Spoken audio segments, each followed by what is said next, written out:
Good morning, everyone. My name is José Manuel Simões, and I am the president of IGOT, the Institute of Geography and Spatial Planning of the University of Lisbon. I am very pleased to welcome you to the Emotional Cities annual meeting. Enjoy our university, enjoy our city. IGOT is one of the 18 faculties of the University of Lisbon, the largest and most recognized Portuguese university. In turn, IGOT, being one of the smallest faculties of the University of Lisbon, is also the most recognized school in Portugal specializing in geography and spatial planning, and its ranking among the 100 best in the world and 25 best in the European Union, according to the Shanghai Geography ranking, as you know. The IGOT offers undergraduate, master's and doctoral courses in various themes, but always focus in territory. IGOT's competitive position is largely driven by its scientific production, which is framed in the Center for Geographic Studies, founded in 1943. IGOT teachers and researchers have high competence in different areas, namely GIS and land use modeling, land use planning, climate change, natural risks and hazards, polar studies, regional and local development, migrations and social inclusion, urban and social studies, governance and public policy, and tourism. The IGOT's involvement in this important Horizon 2020 project is a great privilege and a great challenge for us. It's also a great emotion. So I thank my dear colleague Paula and his team for organizing this conference, and I wish you a pleasant stay and a very good work. Thank you.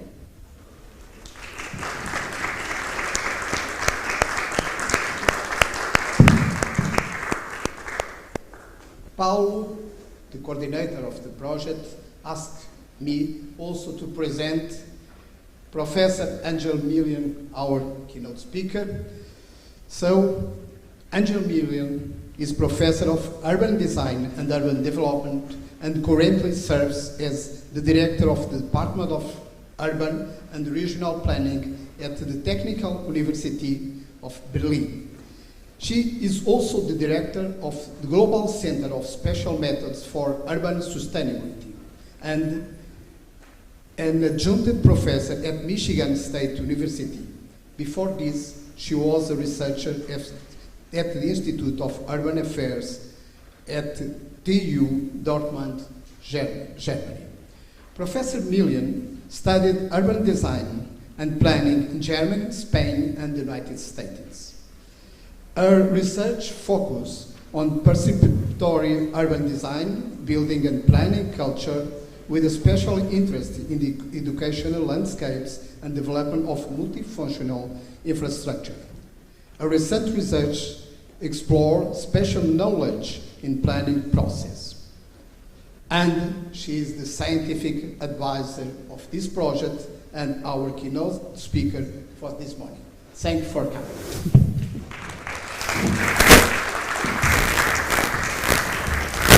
I think I have a micro with me, yes. And I brought some images with my lecture. Here we go.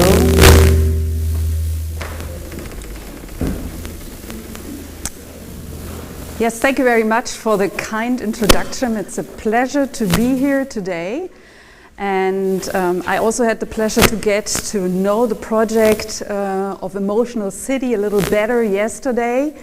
Nevertheless, today I want to talk about research that has been going on at my university in collaboration with other partners, and I titled my lecture "Feeling Good in Space: The Changing Spatial Knowledge of Young People and the Influences on Well-Being."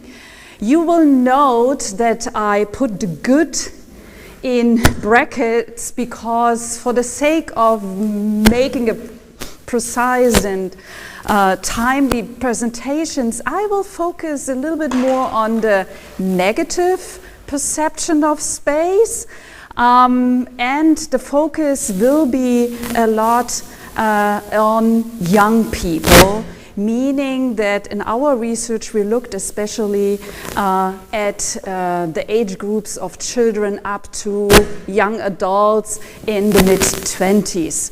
And doing this, our central research question we started off was, how did the spatial knowledge of young people change since the 1970s?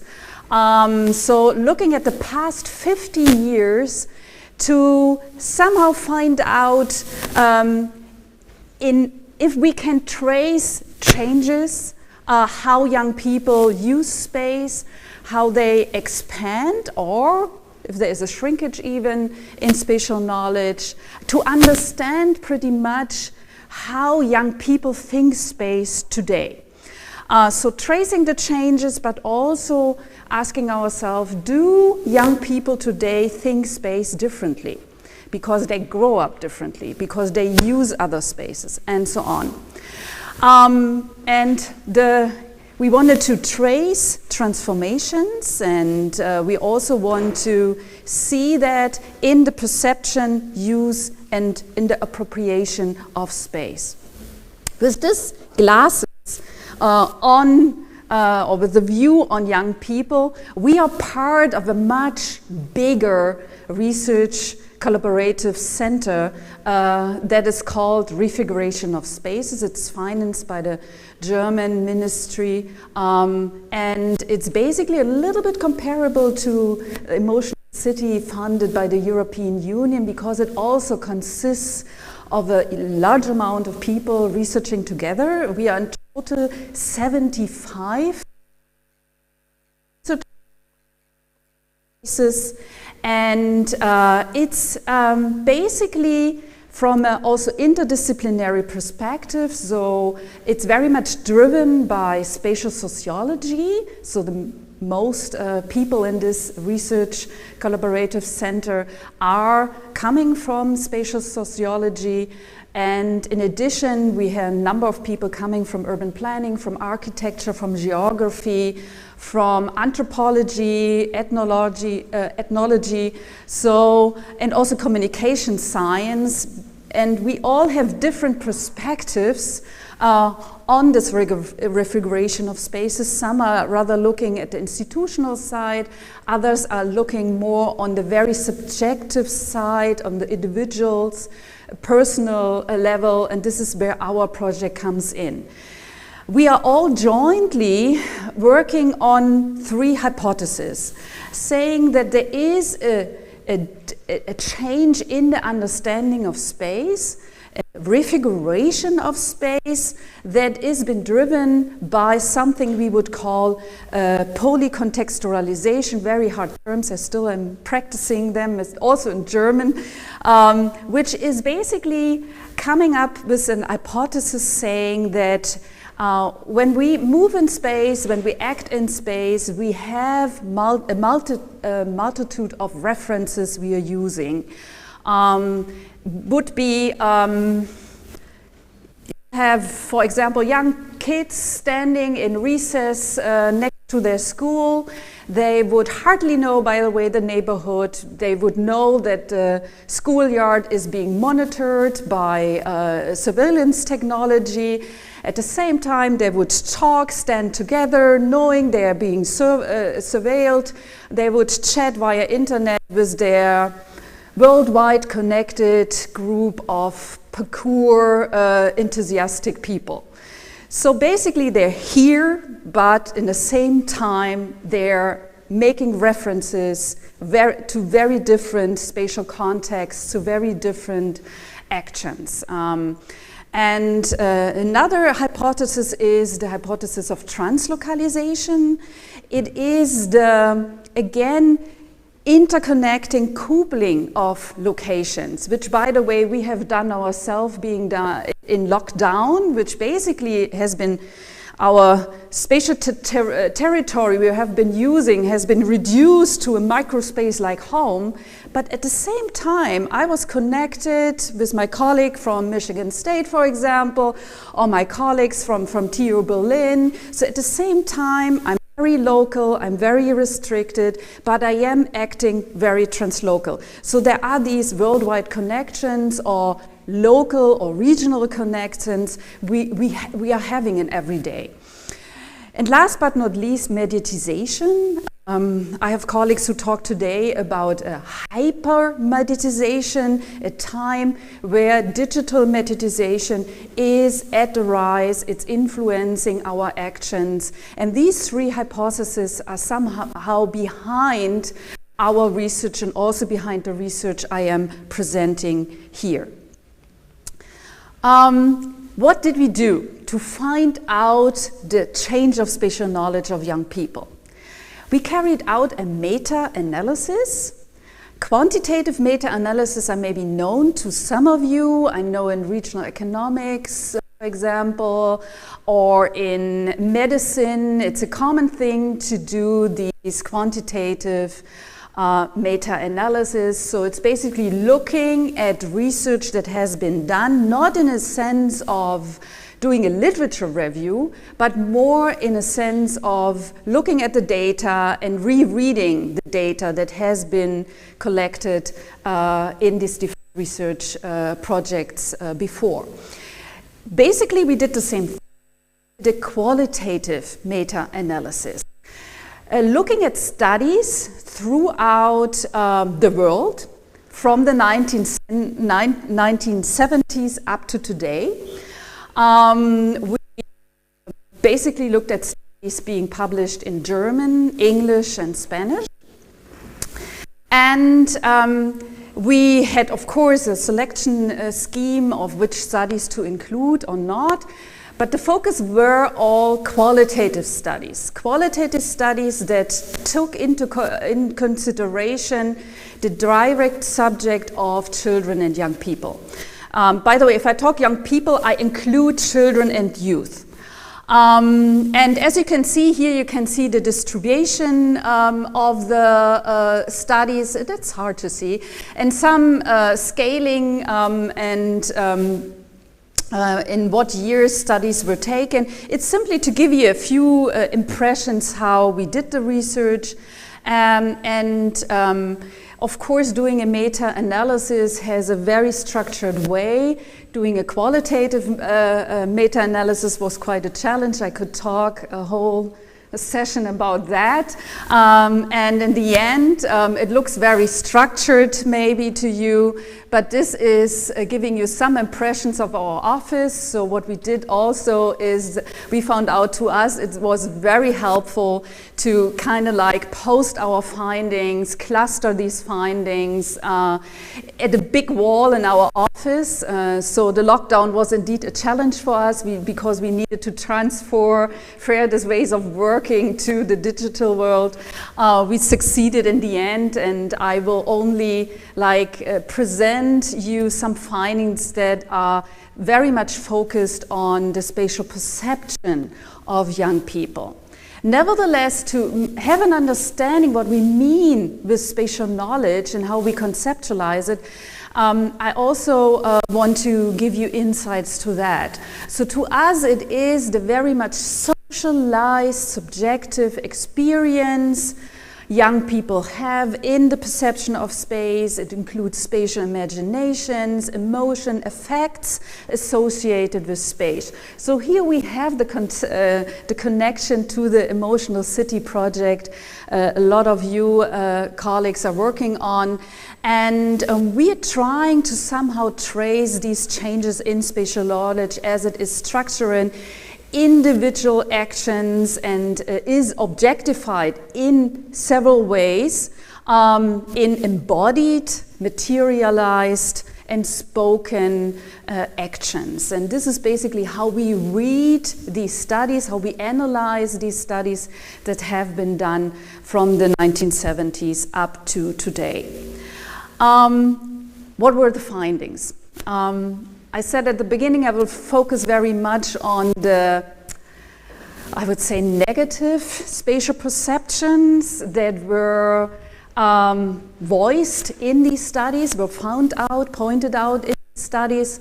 You have to keep in mind that often if young people are researched, you have this dualistic approach in research to look at this positive and negative perceptions. So that was also a starting point for us, knowing that of course it can be very messy in between and that it's hard to really detect if very different individual persons, of course, or of course very different individual persons do have different perceptions of space. Nevertheless, you can analyze and you find these similarities, and that is also the view how we looked at the material. We looked very much searching for these, syndicates would call them strange or startling similarities as a starting point, but nevertheless also looking for variations, for contrasting findings throughout the context we are looking at. And we had a global context. Keep in mind, if I talk now about the findings, I will very much focus on the Global North findings. So all the studies I'm citing here and the comments is very much focused on the Global North because we did find, of course, differences between the Global North and South, but nevertheless, we also did find, I would call it, startling similarities. Findings in the perception of space. The negative perception of space are very much fueled, and this is no surprise, from the 1970s up to today by emissions. So we talk about pollution, noise, we talk about air quality, we talk about also about social behavior, antisocial behavior. And we can see basically in how, in the interviews and in the finding of the studies, there is not much change. So children from the 70s would basically put, if they were asked, and young people and youth being asked what are the things that you perceive as negatively in your environment, they would pretty much put the same things on the list. Nevertheless, I want to point out that in the Global North, in comparison to the Global South, we could trace that over the time, so looking at the 80s or 90s, a lot more young people would talk about, they would see abandoned buildings, they would see graffitis, they would see lack of maintenance in the sidewalks, in the parks, and so on. So they would see that they would be very much commenting on the lack of maintenance, on the unkept parks and playgrounds, and so on. So this is something they would notice. They would also, and across Europe, basically, we would not find very much variation in that perception. There's a little difference, for example, to the United States, but nevertheless, within Europe, this perception was not much contrasting. And in certain context, in certain context, what we also found is that spaces we would have considered as safe spaces in the 70s or 80s, like schools or homes or parks and playgrounds, were not seen as safe spaces anymore. So there is a slightly shift towards a lot more feelings of insecurity we could find throughout the 60 studies we were looking at. I just noticed that I never mentioned how many studies we actually incorporated in our meta-analysis. So we had 60 studies looking at And another point I want to point out that what was also common in, if you look over the past 50 years, is young people perceiving the motorized traffic as being dangerous. And they would be very detailed about what's dangerous in that traffic. So meaning fast traffic, meaning descending traffic also. So they would almost, you almost get the impression that the biggest competition they're facing in space is the motorized traffic. When we talk about these perceptions, they're very much based on an embodied spatial experience. So being there, experiencing it in person.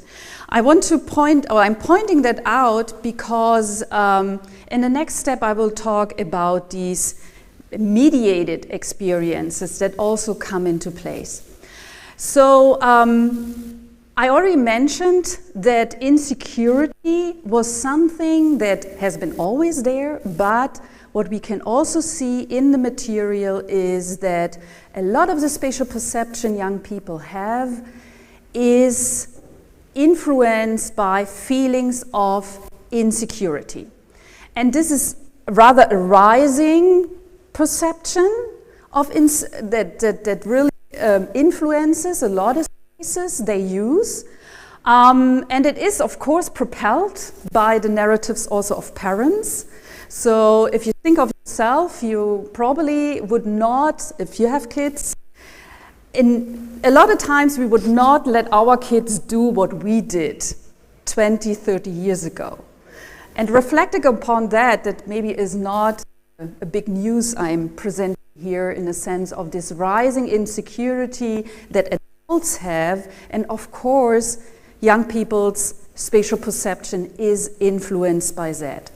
They develop different strategies, also of course influenced by adults, to cope with these insecurities. And one strategy that is basically very heavily impacting embodied spatial knowledge of young people is that they're simply staying at home, or are being kept at home, or we offer them alternative spaces like playgrounds, youth clubs, after school clubs, so basically buildings and spaces that are dedicated to young people's need.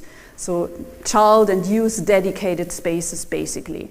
So it's a reaction on one hand of the adults to their insecurity, but also we can see that the young people do accept these spaces. They are critical about them, what's been offered to them, but often they feel good about these spaces.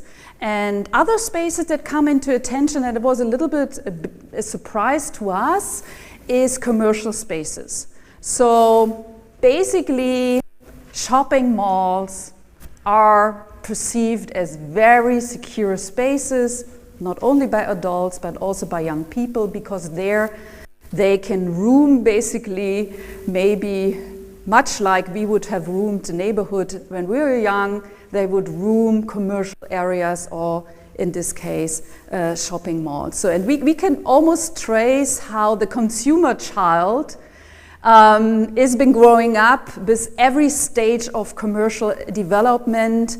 And even today, we find traces or interesting strategies of appropriation of these commercial spaces. As for example, you would have Japanese kids being able to play their own music with their devices in the corner shop where they frequently meet.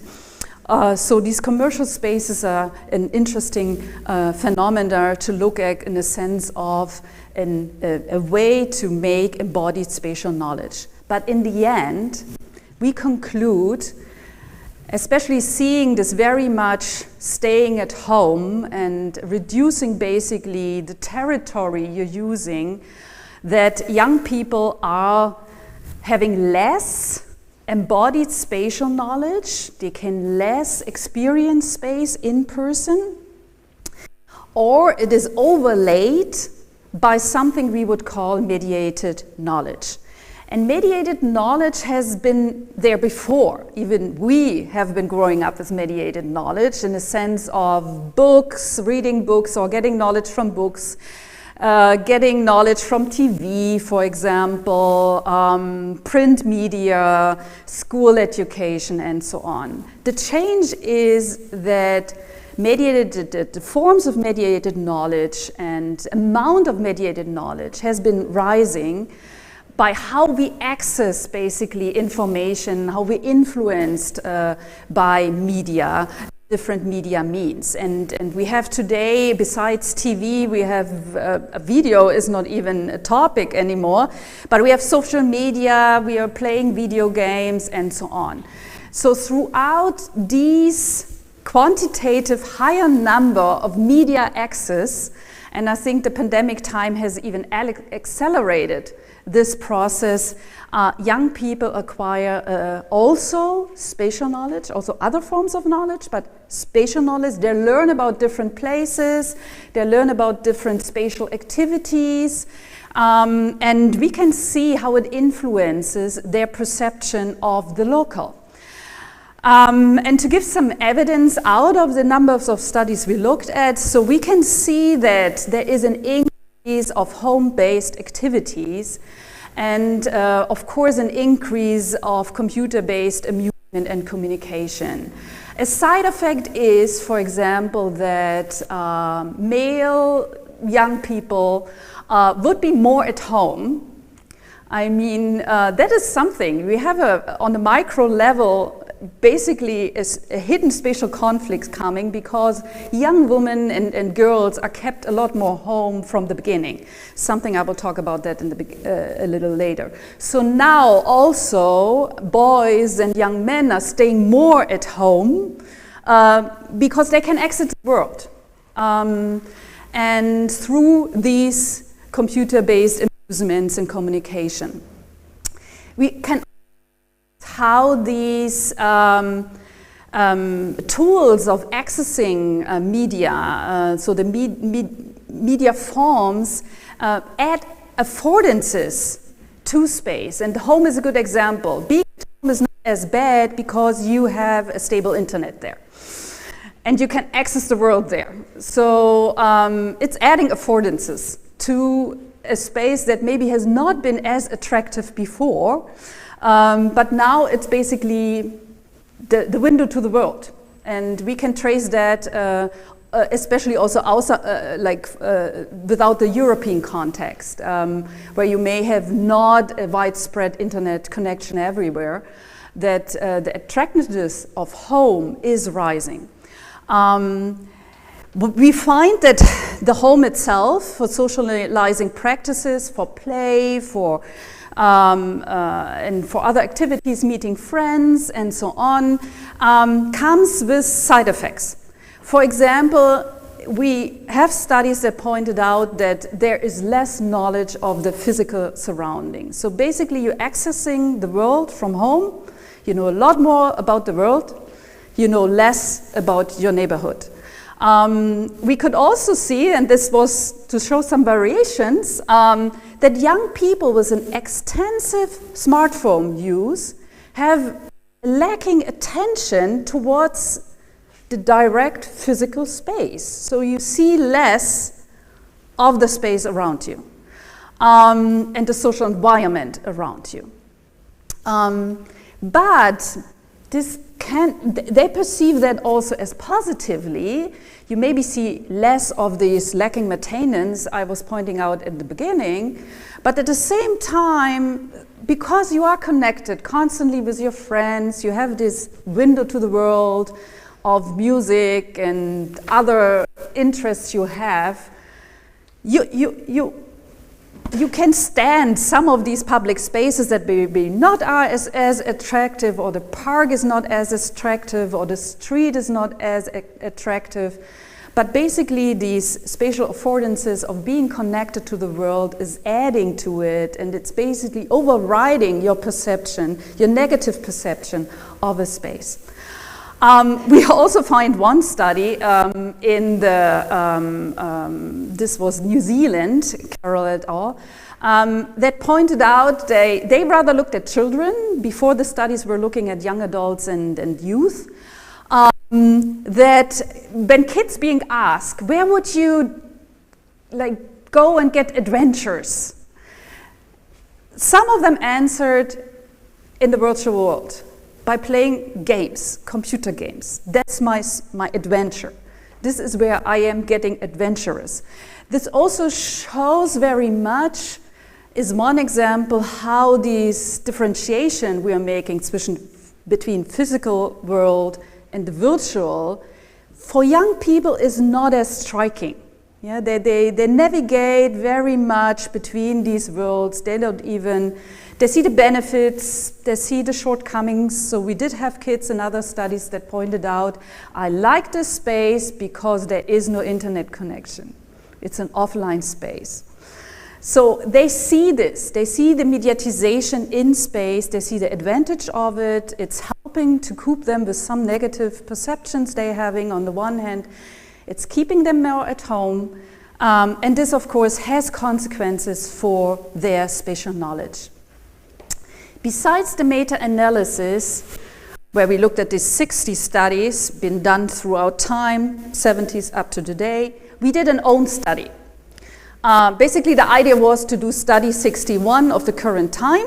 We got a little bit stuck also in the pandemic time, so we were not able to fully get this study through, so that's why I'm only presenting a collage here. We did mental mapping and narrative interviews with young people in Hanover, Germany, in Lima, Peru, to trace especially their translocal connections, their knowledge about the world or the knowledge beyond their neighborhood. And it was very interesting for us when we asked them to please draw your everyday spaces, what information would suddenly be in there. You may see, let me see if I can do this, yeah. Here, very bad, that's the Empire State Building. That's been drawn by a kid in Peru because he has relatives that live in New York. And you would have other countries of Latin America being put on the map because they regularly would chat with their aunts in Argentina and so on. I had some interesting discussions with some of these kids about the BVB Dortmund because they knew almost every soccer player of that team. So we talk about a neighborhood, an outskirt of Lima, and the kids knowing Dortmund, which to me, even within Germany, yes, it's a big city, but I would not expect anybody to know that. So it was astonishing what references they're basically making and why. I'm not going to talk that into deep, but it shows the translocal knowledge, and especially the older ones, for example, in Germany, they would point out that, for example, here I'm 70% of my time I'm at home and accessing the world. That was almost citation translation of what this boy said. And she said is also that I am concerned about things that are going on worldwide. I mean, the climate, the interest of young people on climate is rising, and that shows this translocal knowledge is gaining momentum right now.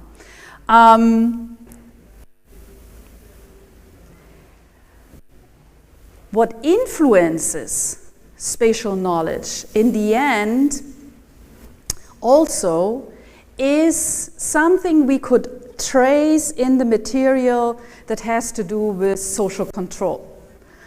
So if you, for example, are allowed to use certain spaces to do certain practices in space, for example, and we may have grown up socially controlled in a neighborhood by the neighbors, by our parents, of course, and maybe we had our first encounters with the police or security men and so on. But the sheer rise of numbers of security men already shows there has been a change. there has been a change. And what we have a lot more today is structural control young people grow up with.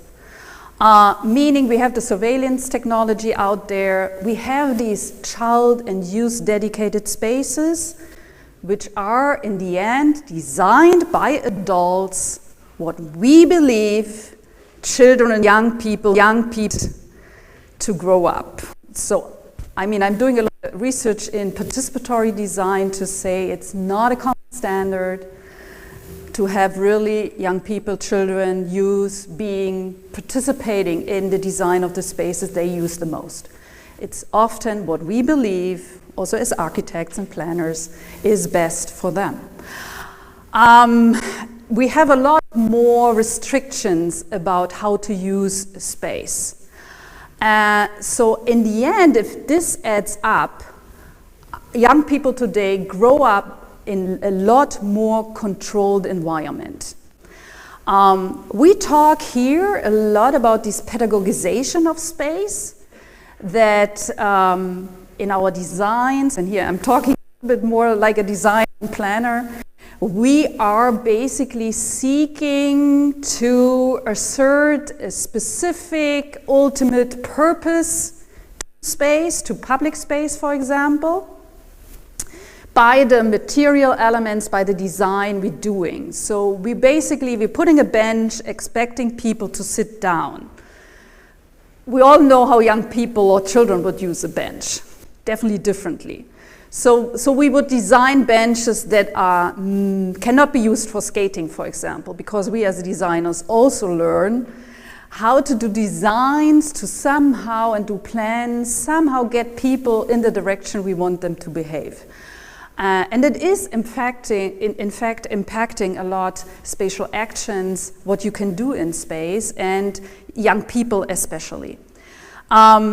What we find out here is, and this is something, my last point before I talk about the consequences of our findings, we believe, is that there is a striking stability in a sense of, I would call it spatial footprint, male versus female.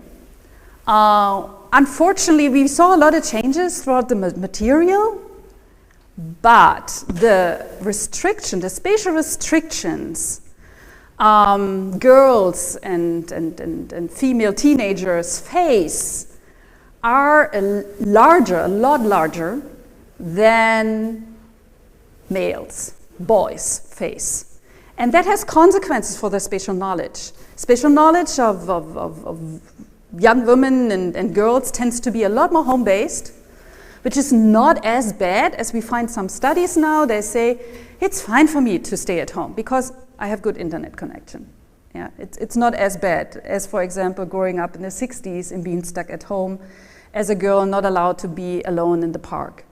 But nevertheless, this stability was a little bit striking to us, that in the end, yes, spatial knowledge has changed, it's a lot more mediaticized, but when we look at the territorial footprint of what spaces can be used, when and where, and to what extent, we see these gender differences.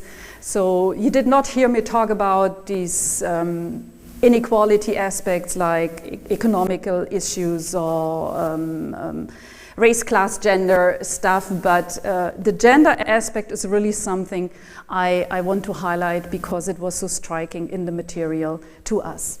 Last but not least, what are these consequences of these changed spatial knowledge that is a lot more mediaticized? One consequence we see basically on these no changes is that gender issues still need to be highly sensitive about that when we discuss spatial perception, when we research it, when we come up in the end with implementations, with measurements in our designs and actions. So we still need to do that, or even more, based on the fact, and I think this drawing is to symbolize that these rising numbers and possibilities of social control is basically creating especially a bigger backpack of control on females. While the backpack is also there on boys and young men, but it is not as heavy. So this is something to keep in mind when we design and research space. Another consequence is that based on this will of designing good spaces for young people, to keep an eye that we make also offer also spaces which are open for appropriation, for change, for independent, unsupervised activities. And I think a lot of our playgrounds are not designed that way. And a lot of our plazas are not designed that way. They are much about protecting, which is a little bit a contradiction to also the last point I'm making, these feelings, these rising feelings of insecurity. We see that spatial pedagogization, which is a lot about like creating extra spaces for some groups, like young people and children is a good group to see, has side effects. It has side effects for their spatial knowledge, for their self-determination, how to use space. And so we really think we need to be a lot more sensitive about this aspect of spatial pedagogization in the professional debates, because it hinders certain processes of experiencing space that you would only gain once you are an adult. So I'm also active in a field that's called architectural education or built environment education for children and young people. And we did a study some years ago asking them, what would you do with the knowledge we're giving you about space and about planning and so on? And some kids would actually say, you know, this is good knowledge, but actually I can only use it once I'm an adult. Before it's no use for me because nobody is asking me about my spatial needs. So this is really something to keep in mind. I'm also pointing out a publication, it's called Spatial Transformation, Kaleidoscopic, it's a hard word, perspective on the refrigeration of space. So if you want to know beyond the focus group of young people something about the topic, feel free to look up this publication. It's open access, that's why I can advertise it, so you can download it for free. And it brings together more perspectives on different topics of refrigeration of space, not only changing spatial knowledge of young people. And last but not least, the aspect of being connected, being not only local in my knowledge, but also being connected to the world. It affects how you perceive your own neighborhood. And here I'm giving one more last example from the Global South, which is the studies there on children and young people, very much recurrent in the end. If it comes to the needs, they would say we want to have good working infrastructure when it comes to water, electricity, public transportation, and so on. You could wonder, how can you want something you don't know? Yeah, this is also a citation of a kid I had in a participatory project. How can I want something if I don't know it? Well, they know. They know from media, they know from TV, they know from the telenovelas, they know even being themselves on a bus for an hour to go to the city center of Lima to go to school. They see these neighborhoods with working electricity, working water, and that's why their expectations for their own neighborhoods, they rise. And this is also something, my perceptions and my expectation of space rise and change by what I know about space. So there is this somehow interconnectedness, this somehow, which is increasing, and I think it also needs to be a lot more in our minds when we do this problem solving on the local level, to keep in mind that there is this interconnection that goes beyond the local.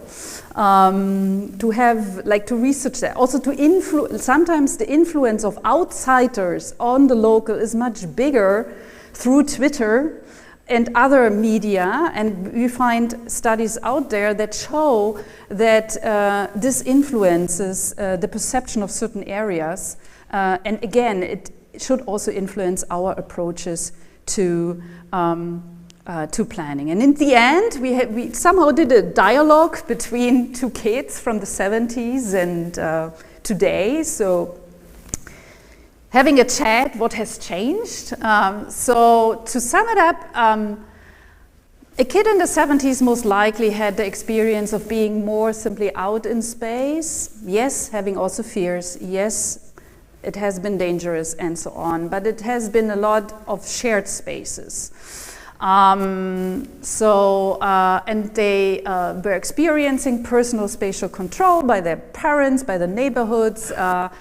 Homestay moms was still something very common in the 70s. And so they were growing up and acting very locally and had a lot of embodied knowledge collection there. And today, there's still embodied spatial knowledge, yeah? And there's still social control, but it has diversified. And we have this rise of mediated knowledge, and you're growing up in a very mediated and networked world, which is influencing your actions. And I think the pandemic times is a good example that on the one hand, your personal activity radius in space has been restricted while you're still being connected to the world. And this is a contrasting situation. They are growing up and making the most out of it, being at home or being out in space. And I think to have that in mind is very valuable for our research on spatial behavior and also spatial perception of young people. And last but not least, to point out, I'm standing here alone, but there's a whole team behind me that did this research. We're still not finished, so upcoming, we're still writing the last chapters, so we basically got a peek view on the graphics and on some of the major findings. So this will be presented in a book called Involving Spatial Knowledge of Children and Young People with Routledge. And we're looking forward to some follow-up research. So what we don't know yet is how this offline, online, hybrid spaces, hybrid practices of young people really work. What is their thinking, spatial thinking in this online, offline, and also hybrid, like being on the road but still being connected? How does it influence their spatial thinking? How do they define space? And I think they define it differently than we maybe do. And we also are getting together, just starting, exploring urban density together with colleagues from neurourbanism. And this is maybe also something to keep in contact and shows that we do need still a lot more research on this feeling good in space. So thank you very much.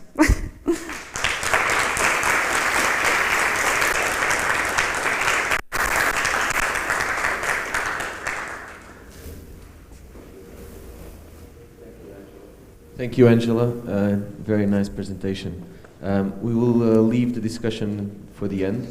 So we will now have a short coffee break. I'm sorry we're a little bit late, so we ask you 10 minutes short break. So we'll be here 11:15. Thank you.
Today, most people live in urban environments built and designed by humans. These spaces can be beautiful, inspiring, and full of vibrant communities.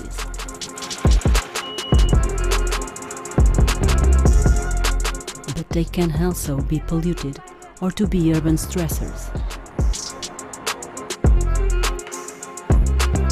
The Emotional Cities project is an international collaboration that aims to study how different kinds of urban spaces can affect our health and well-being by combining climate and socio-economic data. With biological signals from individuals measured with non-invasive tools. Both types of data will be collected while our study participants walk around in real cities and in virtual reality urban landscapes. The Emotional Cities aims to provide scientific evidence on how the built environment influences our mental health, paying specific attention to vulnerable groups, age and gender, trying to promote a more inclusive urban space.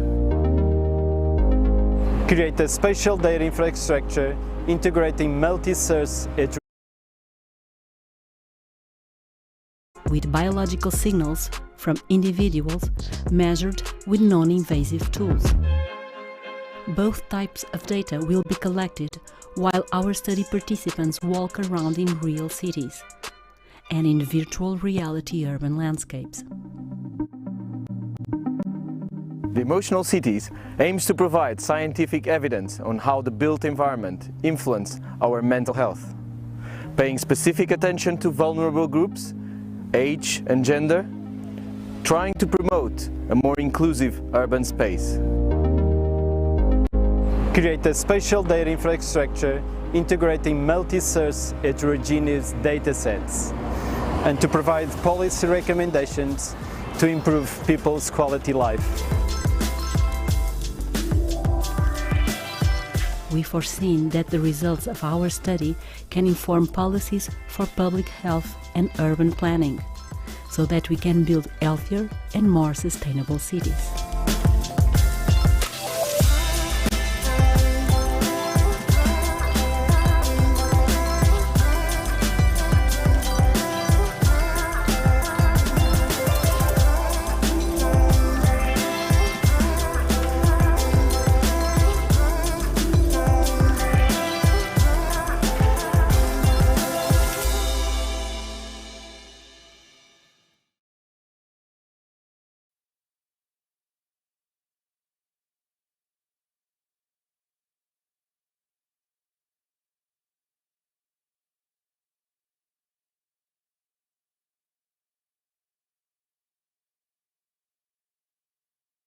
This roundtable discussion where we'll debate the future of urban health. My name is Filipe Cardoso. I'm editor-in-chief of the Portuguese magazine Smart Cities.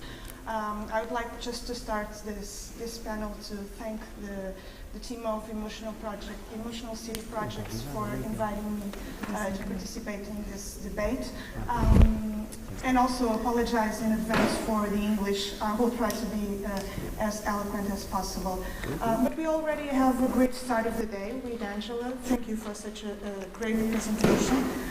We have had the opportunity to watch how the space knowledge evolved and actually how the current society is shaping our perception of space.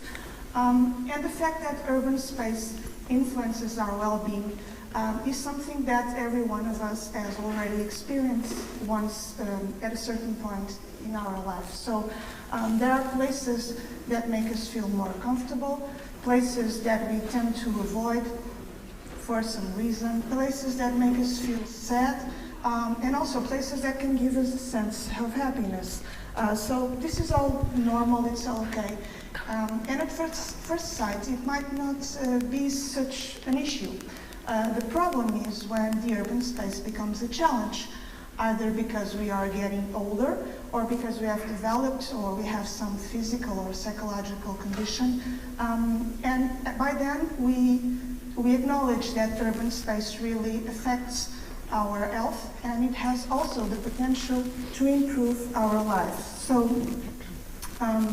actually, we have also had a very recent example of that during the pandemic. We have all seen how public space and the quality of that public space became so important during the lockdown.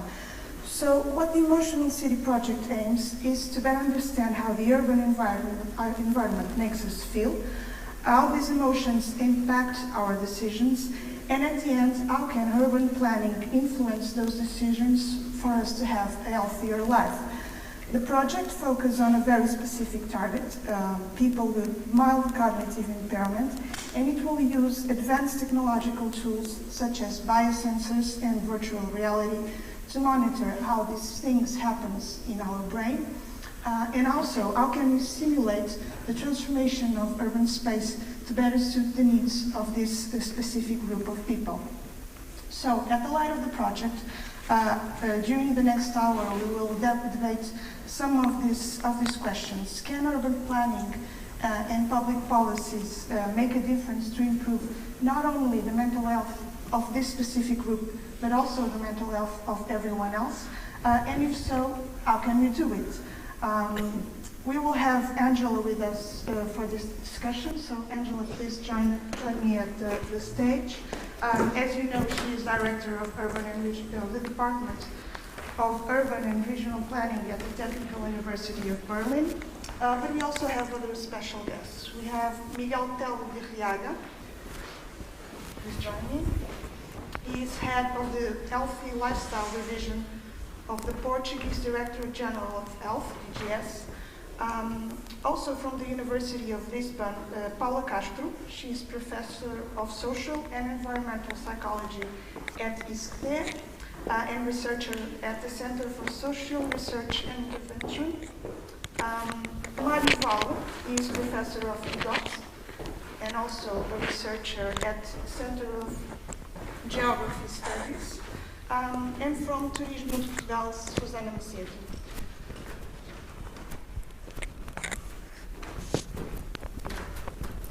So thank you all for joining me at this stage. Paula, I would like to start with you. As I mentioned during the pandemic, the importance of the outdoor space to our health became very clear to all of us. Why does space, and urban space in particular, make such a difference for our mental health? Okay, so good morning, everybody. Thank you for inviting me for this session. I'm very pleased to be here. Many congratulations to the project. It's a really important one. Going back to the question, I am going to rephrase it just a little bit. You asked me about open air and space in the city and mental health. And I will rephrase it just a little bit. I think I would like to talk about how urban space is important for the well-being of people, more than their mental health. Health and illness are like categorical concepts. You either have them or you don't. And well-being is more of a continuum. You can have health problems and still have well-being. So well-being and quality of life are important starting points to start reflecting on the importance of urban space. And when I'll be talking about urban space, I'll be talking about both green space in the city and other types of urban space in the city. And how can they be good for our well-being, these types of spaces? The answer is quite easy. They will be good if they attend to our needs. The problem is that our needs are not unidimensional. They are multiple and they are contradictory. We need calm and we need excitement. We need familiarity and we need novelty. We need to be recognized and to be anonymous. We need to change and to find some continuity. And this is not just a matter of different people having different needs. It's all of us. We have contradictory needs. And the fact that the cities are so successful, the well-organized cities are successful in human history, I believe is also dependent upon this, the fact that the cities can attend to our contradictory needs.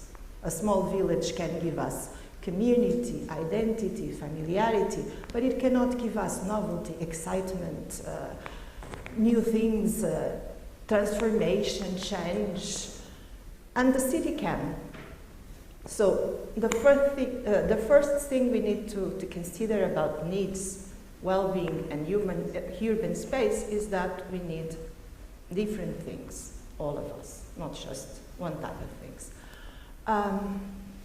And the successful city will have to attend to this. So a successful city has many dimensions. I'm going to highlight 3. A successful city needs vibrant neighborhoods where you can find familiarity, identity, community, the emotions that come with this, recognition.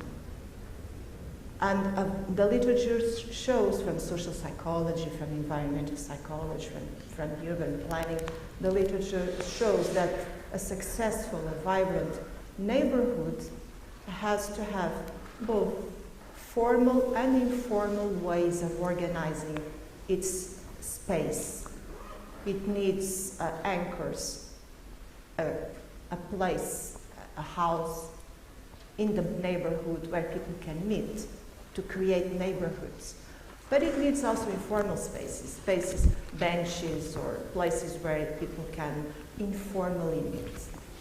There's a lot of literature showing the importance of this for creating the sense of community in a neighborhood. A second dimension that a successful city needs is that these neighborhoods, they need to be connected. And they need to be connected by green spaces, of course, where you can find the other emotions, calm and reflection and solitude, because besides company, we also need solitude.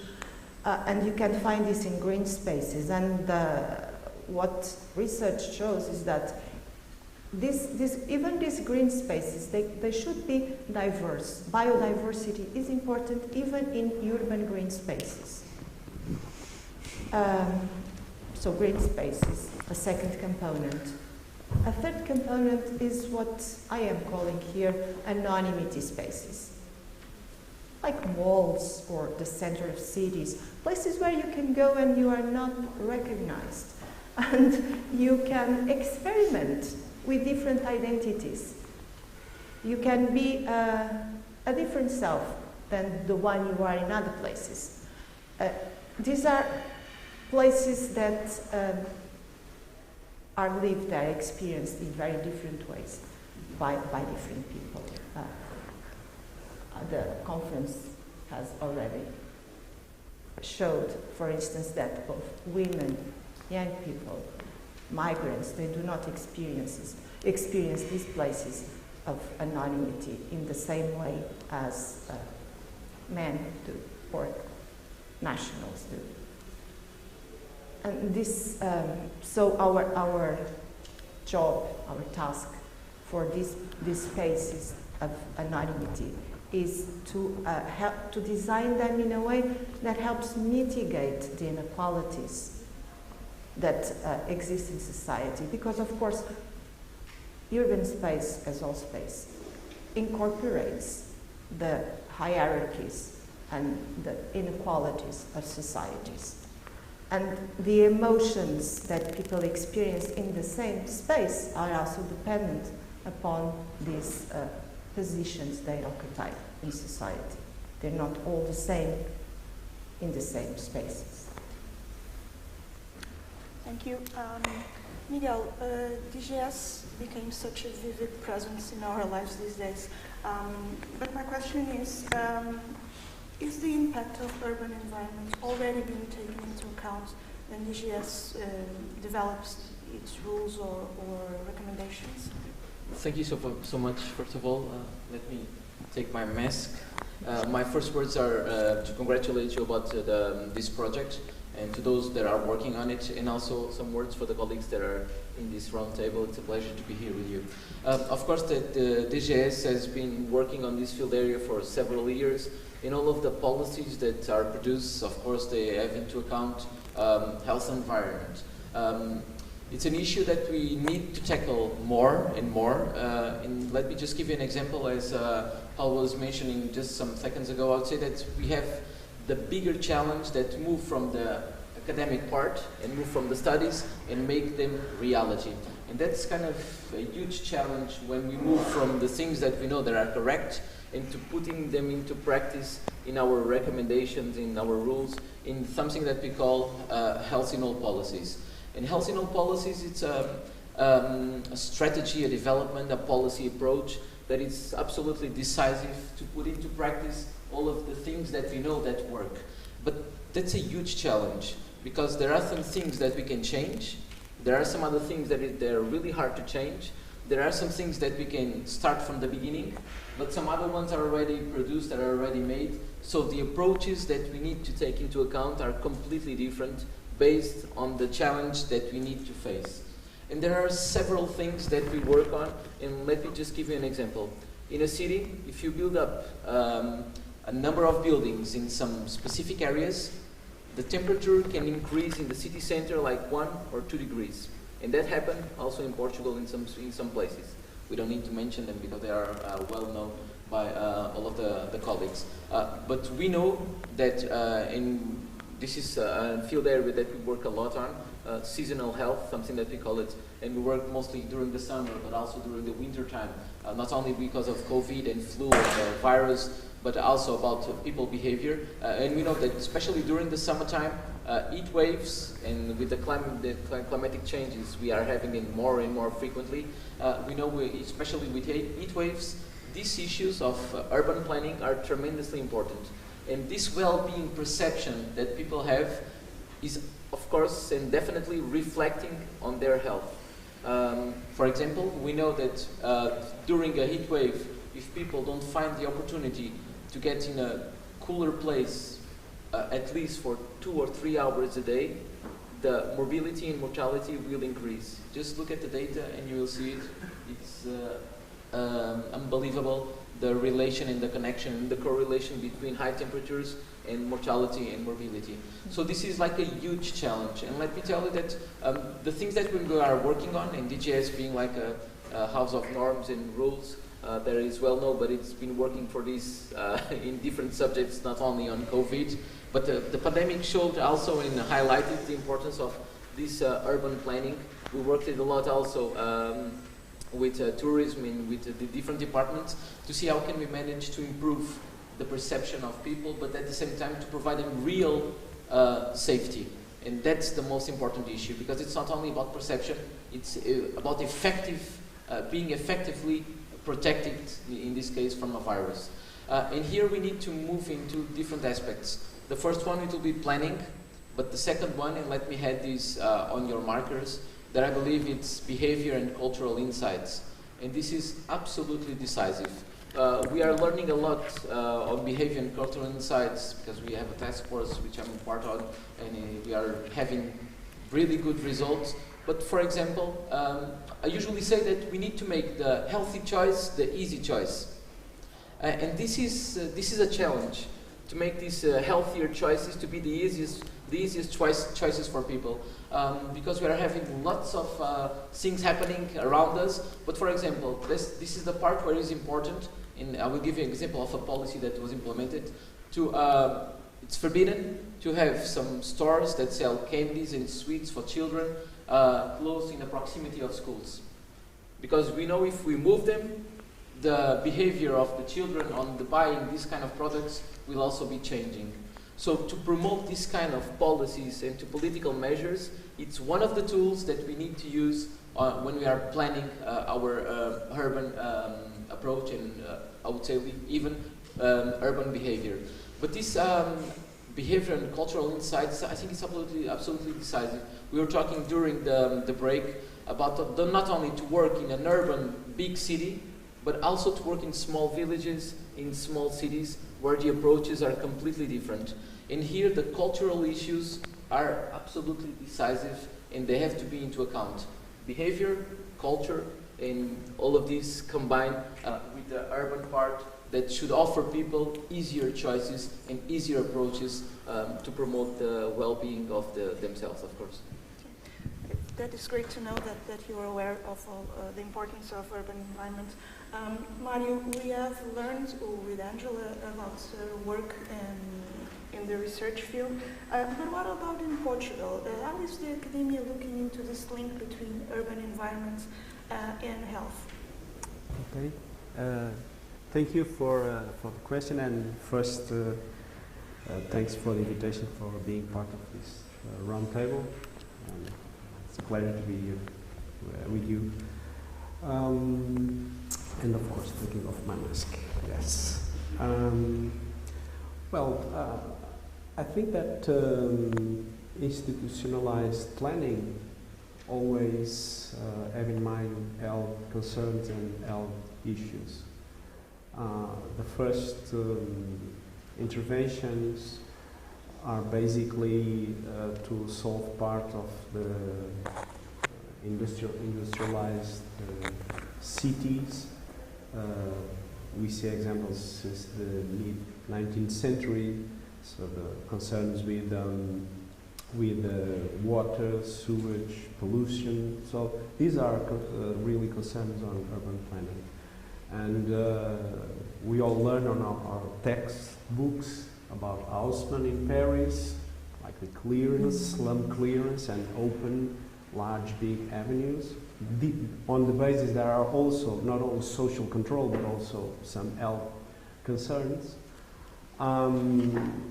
We can recall Ebenezer Howard, Garden City movement, to have healthier environments, due especially to pollution and related to the manufacturing industrialization process and the rapid growth of cities in Western Europe, and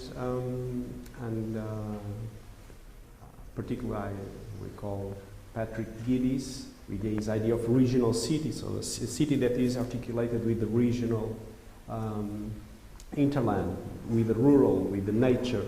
So and then we have solutions with the new towns, or in London with the Green Belt, or even in Lisbon with Monsanto. So these are, in a way, answers to improve health conditions. Maybe today the questions are more complex. We are not only dealing with these, we are dealing with many issues, environmental protection, or climate change or crisis, or food security. All those have importance to our life. But I think that if we talk about health, maybe if we enlarge a little bit and go for the well-being that Paul already mentioned, then maybe I think the question is essentially how do we respond? How do the planning system respond to the needs of the urban population? And I think this is a big challenge. First, because we typically solve our problems from an approach from urban planners or political authorities to solve problems, but I think that the participation, the building of communities needs to go along with participation. And there is this famous debate from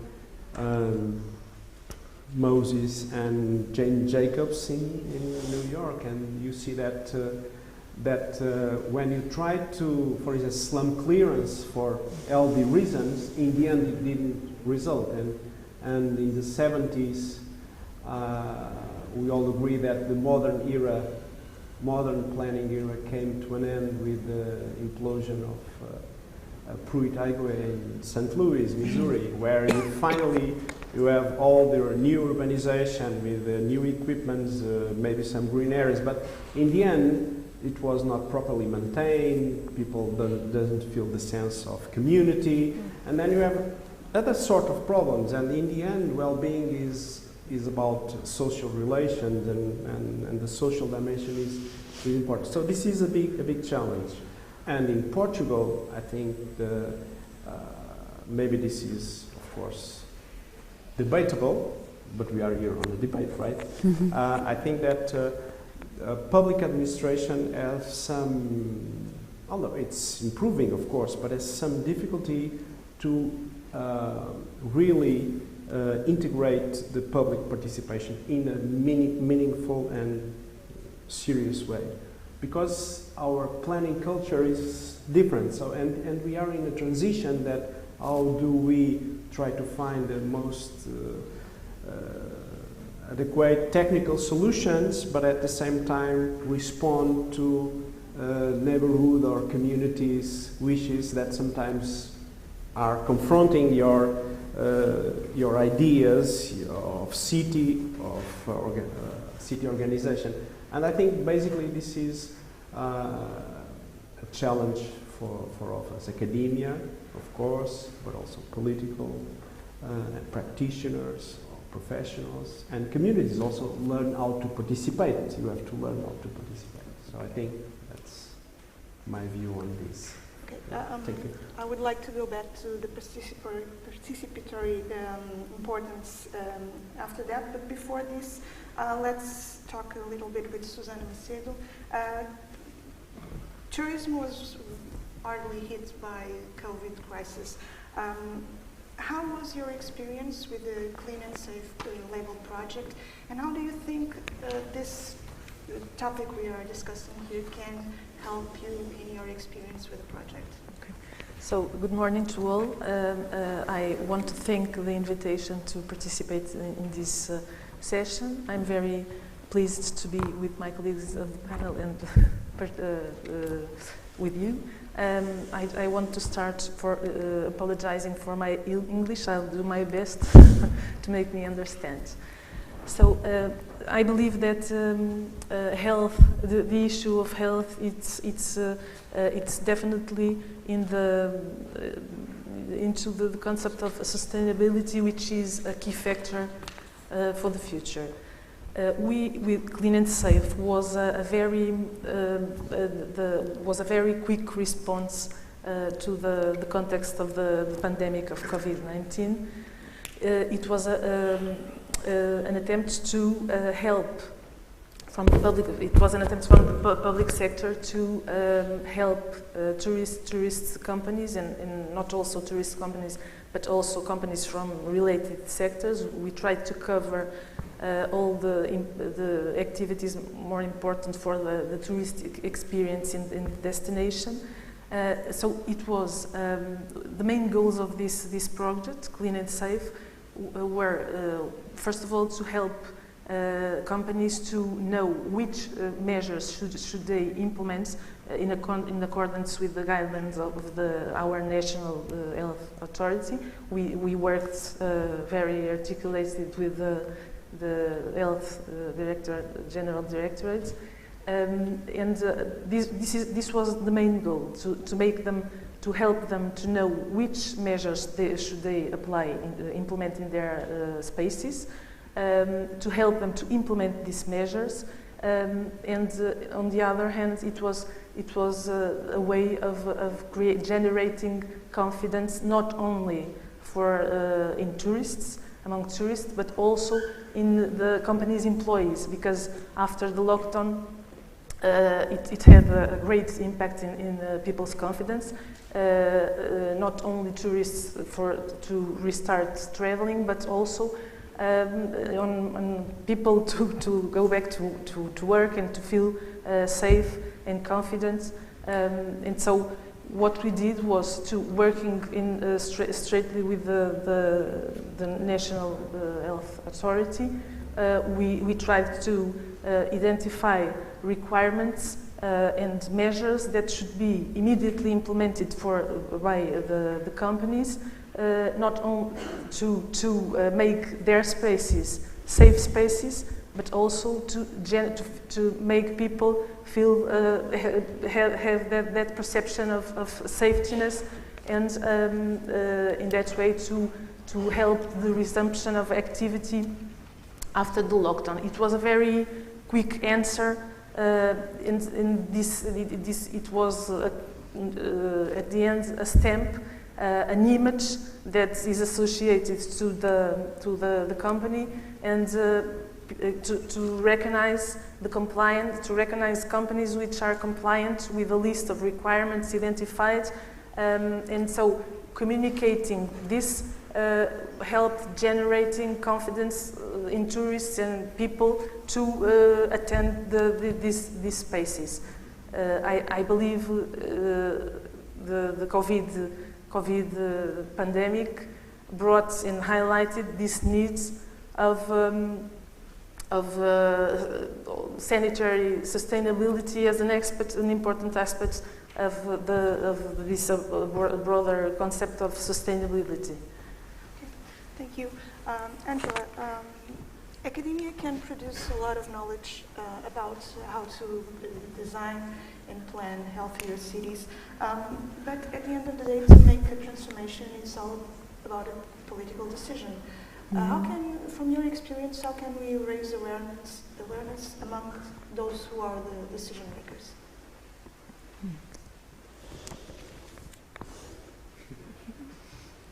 That's a very tough question, actually. I think when I talked about these changing spatial knowledges, and I kind of like throw the ball to all of you, asking, okay, how did you grow up? What were you allowed to do? And compare it to what are young people allowed, basically experiencing today. I think I could rely on you. I mean, you saw the changes probably yourself too. And I think, of course, it's important to first of all bring it to the awareness of, on a visual base, to see these changes and to acknowledge the changes. To me, it's also important to point out the interconnectedness of a lot of things that are happening, not only influenced by planning, but also, for example, by educational policies. Because if we have a new school building program, which we have right now in Germany, we're building a lot of new schools because we, after 20 years, have a rise of numbers of children. And by the way, 20 years ago we were tearing down schools, so now we're building up them again, new ones. And the school system is moving to all-day schooling, which is basically about also like keeps young people away from the street. Yeah? And it's these interconnectedness that it's also important to show to, and I think that's one strength of planning, is to have this integrated approach, to see the connection between health, education, space, mobility, and so on. So to throw the whole picture. How to turn that into policies? Be able to somehow also speak the other languages. I've been doing a lot of research with people from educational science right now, so I'm learning their language. And I've been asked now as a planner to come to the educational ministry to talk with them about spaces for education.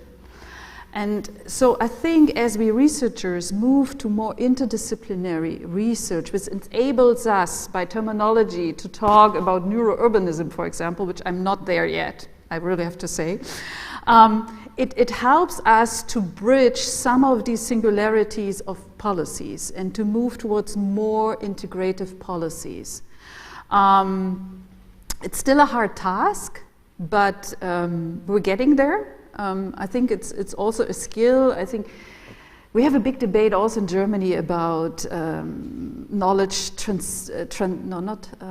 knowledge mobility, meaning like how knowledge is basically brought from the academic world to the world of policies and practice by finding other formats of transporting this knowledge. You have seen these drawings. We got a graphiker, like a graphic designer to do these graphics for us. It was also due to lack of time, but acknowledging simply that some of these very complicated things we're researching, we need another language to transport them, to make ourselves seen and aware. So I think there are two keys I'm saying. So simply being able to trespass your own discipline without, I always point out that I'm not an educational scientist, I am a planner, I'm an architect, so I know what I know, but I'm able to understand the other disciplines and I'm able to communicate and find new ways of communication through visuals, through mappings, through... It's not enough for us to write these papers in academic journals that are way too long for any practitioner to read, and the language is way too complicated for them.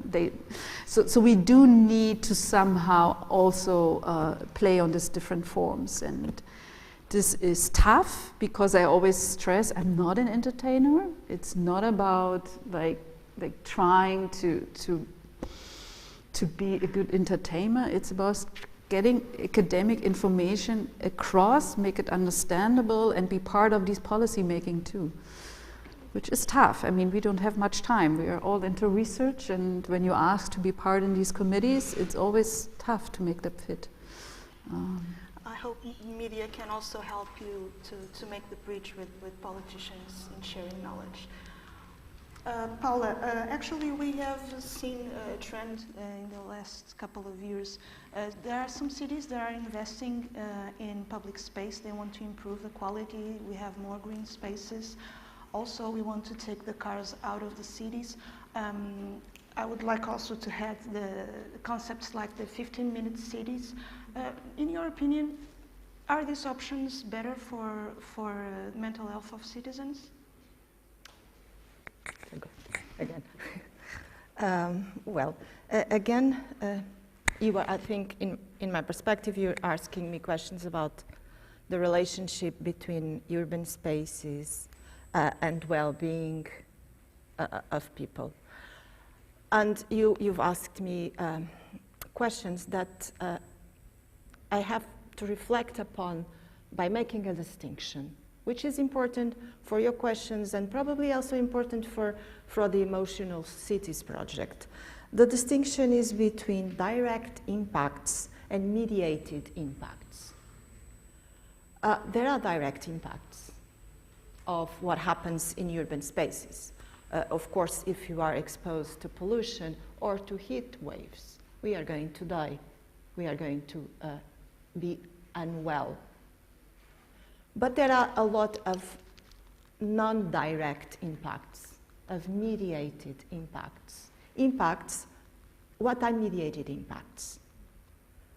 Mediated impacts have to do with you being in a situation and you having to read the situation, to interpret the situation, to make sense of the situation.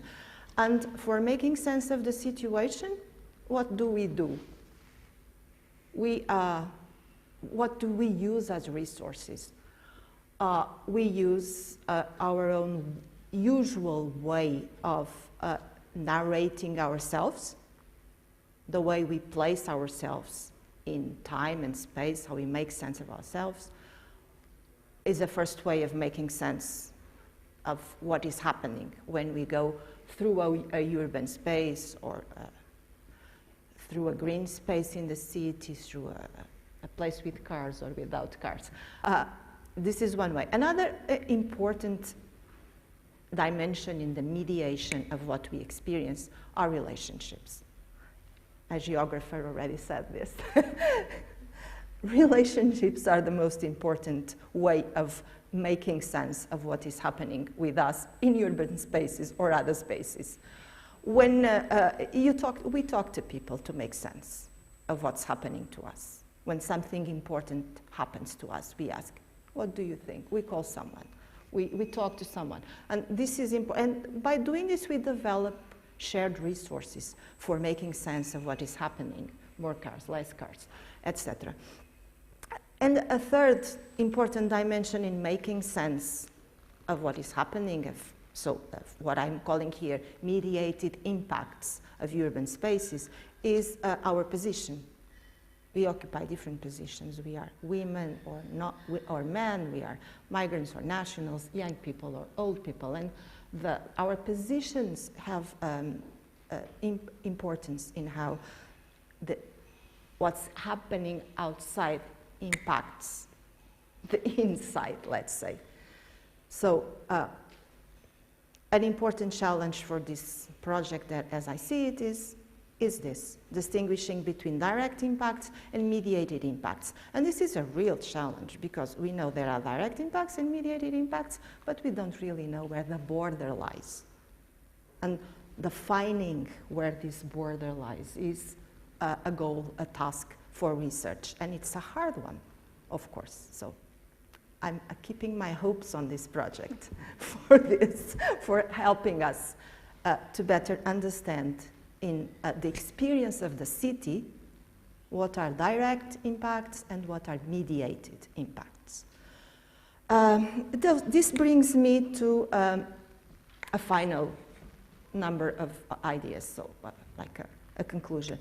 If you take what I've been saying, we have to conclude that in organizing urban space, as both as planners or as researchers reflecting on the urban space, we have to imagine people less as unidimensional.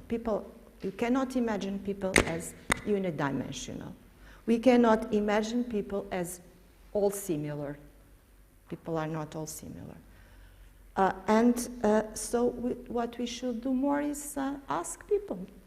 Instead of only imagining them, we should imagine them better as multidimensional and as different. But we should ask them, and asking them means participation and means also collective deliberation. Organizing spaces for collective deliberation is a really important goal for this relationship of the person with the urban space.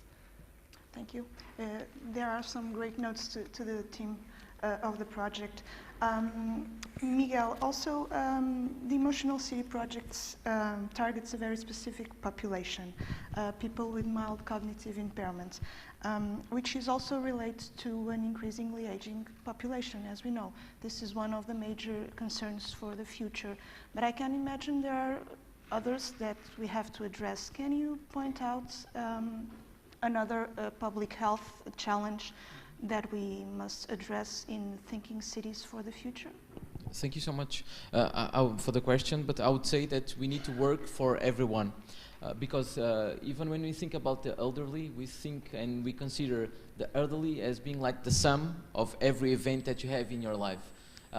So every event that you have in your life, it will be reflected in a way as you get old. And that's really important. But there are some other ones and some other challenges that we are facing, and they are not challenges for the future. There are challenges for the present. For example, migrants, and something that we call hard-to-reach populations. And the hard-to-reach populations need to be into account in a very specific way, because the approaches usually are completely different. And the perception that they have about the context, the places where they live, the places where they work, is also different, because the cultural issues here are tremendously important. So the behavior, the way to act, it's really, really challenging when we are considering the different populations. But not only for people focus, I would say that there are lots of determinants that we should need to be into account. And there are probably some of the determinants that are already mentioned, but some other ones related with which kind of approaches, which kind of planning that already exist can give us better answers or can make us a challenge. Because if there are some things that we need to change, and sometimes, I usually say that sometimes we don't need to think out of the box, we need to look around and to see what minor changes should be promoted. And we are still having, for example, when we talk about mobility, lots of places where people cannot walk with a wheelchair. There are some places where people with lack of mobility, and especially for the elderly or with other issues, that they cannot move around because they have not the physical conditions to do it.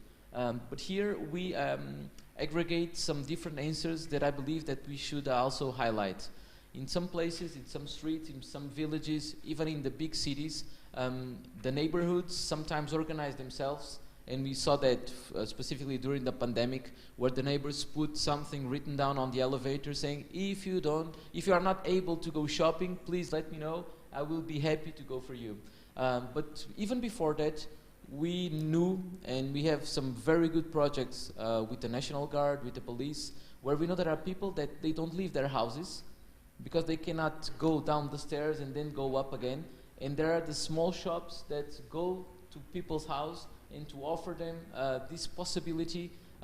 It's not with an app, it's something that they write down in a paper saying what they want, and the environment, the neighbor, solve the issue. So there are lots of very good examples and very good determinants that we should highlight, because the relation part, I would say, and I totally agree, it should be highlighted everywhere. And here I can talk with as a health psychologist, and we know here, and definitely not only for well-being, but also for mental health, relations are one of the golden points that we should be into account, because we are, human beings are humans of relations, of sharing. That's why we change something that we were saying during the pandemic, social distance to physical distance, because it's not social distance. We want people to be socially close, sharing their needs, their knowledge, their opportunities, but not to be physical, but physically away or enough not to be or not to get contagious by the virus. So there are a lot, and I would say that we should look at the determinants, not only for the usual ones as the income, gender, and so on, but look to the environments and to try to understand and to learn with the things that are already working, and then to benchmark them probably with more rural and more urban contexts, and then to look and to see what does it work already, and maybe to make like a combination of all of these working conditions and working determinants and try to improve them or to bring them on to our projects and highlighting them. I would say that will be a very good opportunity. Just not thinking out of the box, really looking to what's happening, because the world is existing for a long time and things are solving themselves, and there are a lot of opportunities and a lot of strategies that we should use because they do work. Okay, thank you. Susana, being an inclusive city is also important for tourism, right? Yes, of course. And I think all the scientific knowledge about this urban impacts in well-being of people, it's decisive to improve the experience of tourists in the destination. So it's very important for us to create well-being, to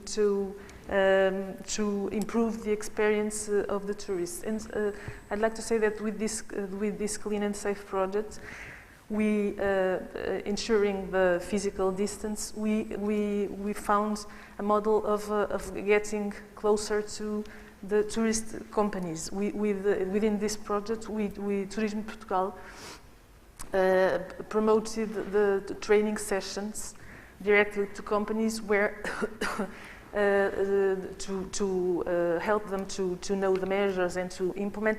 And it was a space of a very close change of discussion of the best solutions to combat this situation of pandemic. And so this Clean and Safe this Clean and Safe stamp is very associated to the pandemic crisis, but it shall evolve, and we believe that it will evolve, becoming including concerns with other aspects of sustainability, also accessibility. So our path is to inclusive destinations, to accessible destinations, to sustainable in every aspects of sustainability. So it's very important. It's a tool that we can use, and this proximity that we achieved with the Clean and Safe stand and use it to another concerns, to pass the message of other concerns which are important to make people feel good in spaces. In what concerns to reconfiguration of spaces, and I'm not saying that they are going to change the structure, but there are lots of little things that it's possible to do, and I believe the evolution of this Clean and Safe stamp can add some added value to include another aspects in the future. In the future, can include another aspects of the sustainability and accessibility, and to become more inclusive and accessible and more healthy places. Could it be applied to cities? Probably? Yes. Can it evolve to something like Clean and Safe city? For instance, for a Clean and Safe destination, of course, the Clean and Safe city, yes, of course, it would have to be articulated with other public entities, but it makes perfect sense, I believe. Thank you. Another aspect of the Emotional City projects is that it stands out for the use of new technology and data. And Mário, I would like to ask you if these smart approaches can help the planner to make informed decisions, and also if it can help to involve people and the citizens in the co-creation process. Yes, thanks for this interesting question. Of course, we have to say to our beautiful audience that we got to know the questions before, so that's why it seems that we are so well organized. This is a big question, and I also like to reflect on that. It's even writing one or two papers on this, and I think that here I think we have a big problem. I would not say a challenge. Here we have a big problem, and we can start. We can start with a recent I think it was from the Lisbon mayor, but I'm not sure, that Lisbon is the unicorn factory. I think this is going with the left foot approach to this possibility of data and technology. So in my view, of course, we have lots of data that we generate, sometimes voluntarily. Machines generate data. So of course we have data, and we cannot say we don't care about data. This is not the way. So data are here, and we have to use data. So again, the question is how we use data. So we know that these massive data can be used for work, production, leisure, mobility, planning, security, waste, environmental management, energy efficiency, governance, basically everything. Rob Kitchen in a conference last week, not last week, 2 weeks ago, that we organized on digital geographies, made a very good speech on this. But, and of course, urban planners, why not? They, and urban designers, they see the opportunity to use this data to integrate the new technologies in the infrastructures and operations of the city. But in turn, that also serve as a platform for economic growth. And I think here in Portugal, and particularly in Lisbon, our agenda on the data and the open data agenda most particularly begin with social concerns, public participation, state modernization. That was the key concern of the open data policy.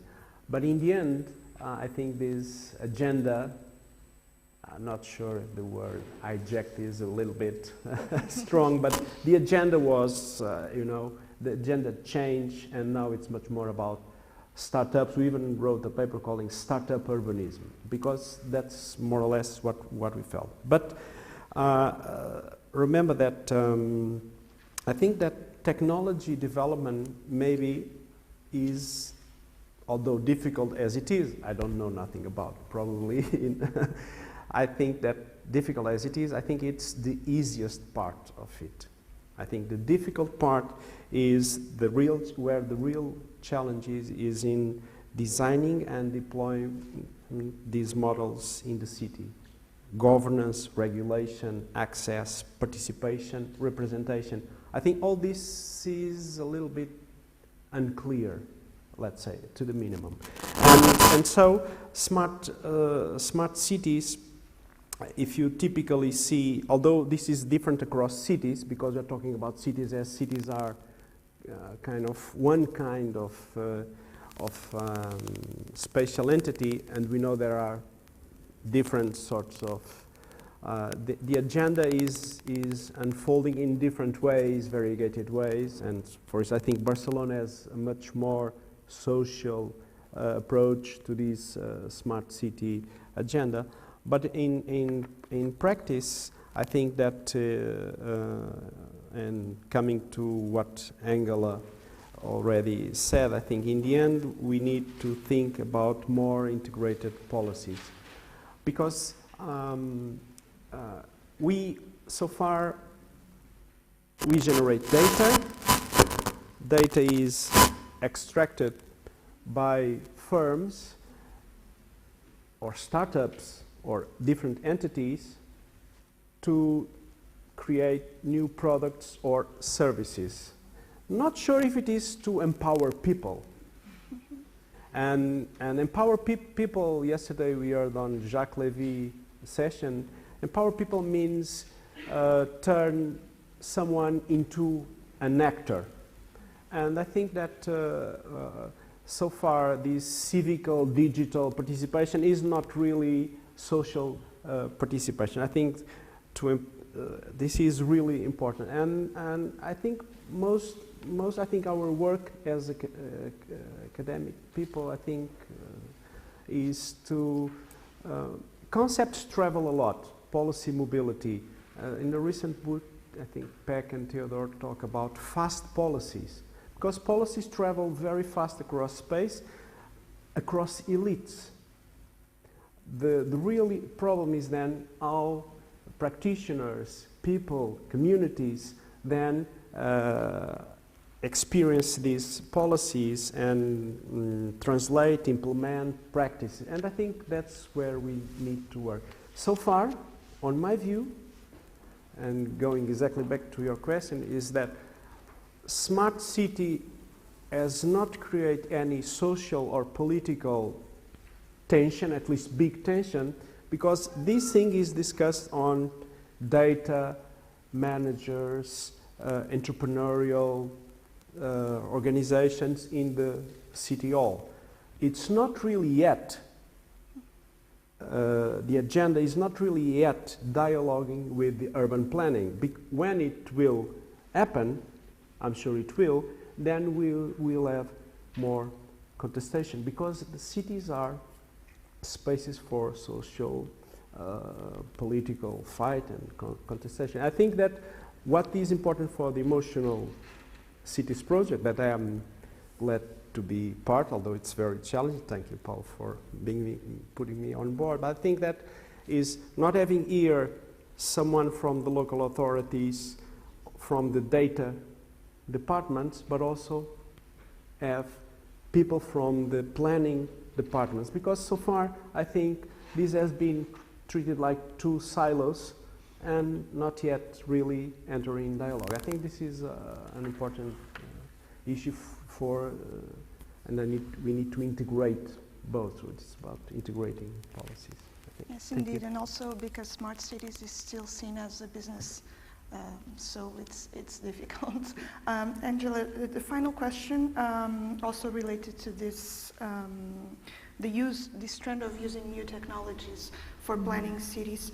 Do you think we have the risk of having cities that are less human? And I also would like to mention, because in your presentation you've shown us how the new technologies are actually changing our perception of space. So is there this risk? I would say there is the risk, and I totally agree what has been said here, is if you think that using big data is basically participation. Because if I have big data, how people are using the city, I know what they're doing, and based on that I can do my policies and implementations and can shape space according to their movement patterns and how long they stay at certain spaces and so on.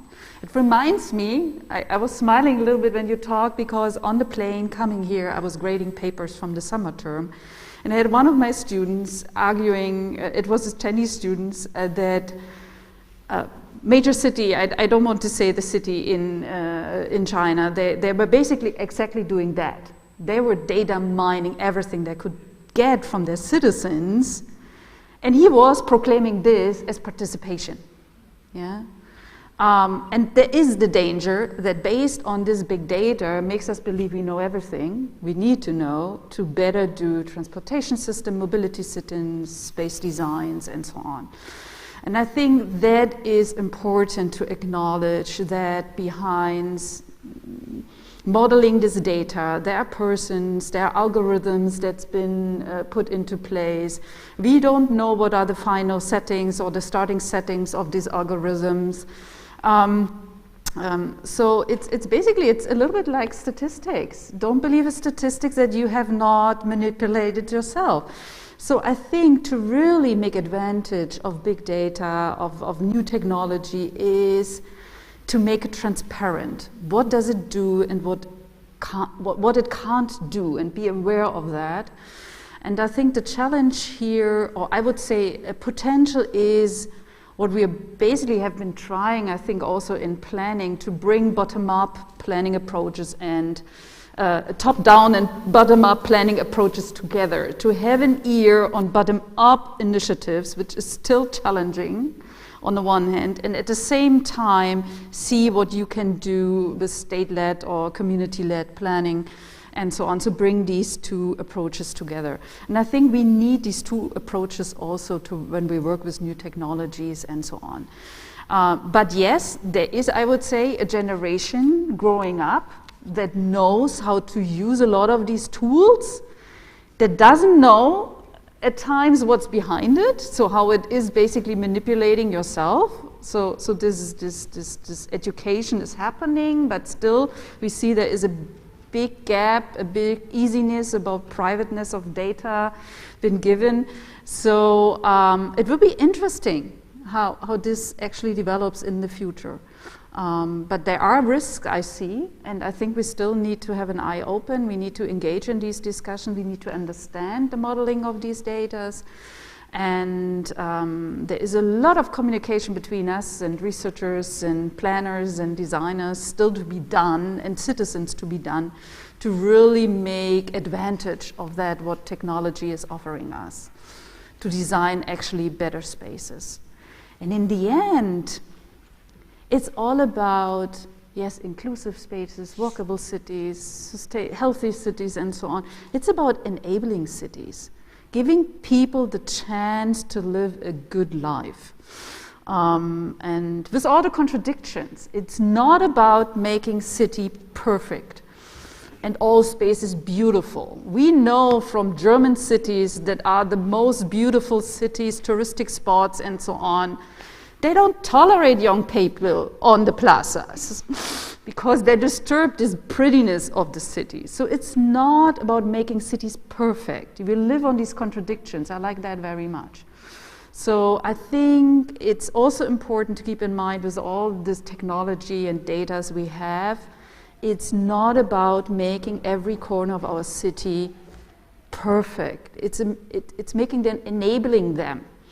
And the enabling comes also with having a chance to appropriate space, having the chance, maybe sometimes to trash a space, to put tags and graffitis and so on, to put your markings in space. And I think that's very important that I see but I'm not sure yet, I have to admit, how technology helps us to have these enabling space of contrast too. So I think that's important to keep in mind, this duality and the enabling part that comes with these contradictions. This is something we will have to be aware in the future. We will now open the discussion to the audience, so if anyone wants to ask something to our speakers, please go ahead. Anyone? Yes, please. Please introduce yourself and tell us who you want to address the question.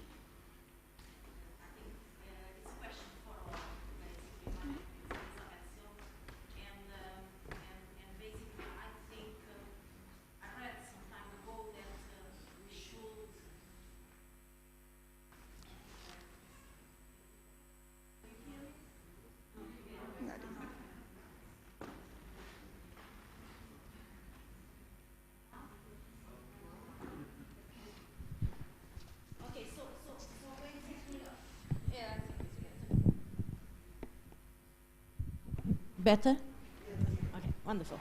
Okay, so, many times we speak about spaces of hope. So, and I like the comment about direct impacts and mediated impacts. And I think many of us here tend, particularly in this digital world, tend to see the now and tend to see the negative. I'm in an XY coordinate that through time had the most devastated impacts, at the most beautiful things happening. But I think at the present moment, that hope, that seeing the glass half empty seems to be mostly in the news. And so I think cities and us as facilitators of the positive is very important. For me, this Reitoria and the University of Letters is a very positive thing. My memories are the best. Nevertheless, nowadays, we see these buildings and some spaces in cities associated just with a negative element of it, not with the positive discourses, not with my own memories. And in that, I think, for most of us as facilitators, we need to keep reminding of the glass half full. And for that, again, in this building, I point to art and to that painting there and to one of the most devastating moments in terms of health and well-being. So in the spoils of war, with human beings emaciated and encased in buildings, in a red blood landscape, if you see at their faces, they suffer as much as we speak about today. You see the outside, the green, the hope. And then you see the gold running commentary about the dove of peace, about the productivity. So these discourses, these paintings, these images are lost in most of the social media that promotes the negative. I think we need to come back again to the positive discourse and to balance the negative with the positive. And in cities, this is really important, and I think we continue to forget. So it's just a comment and a question to all. Where are the positives? Where are, this time analysis where every bad moment has a positive moment after? The hope, the running gold rule. Where is this in our lecture, in our city planning? Okay. Thank you.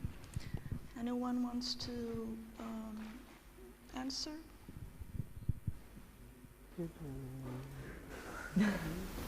I can. I have a microphone, sorry. I think that's the good thing doing research on young people.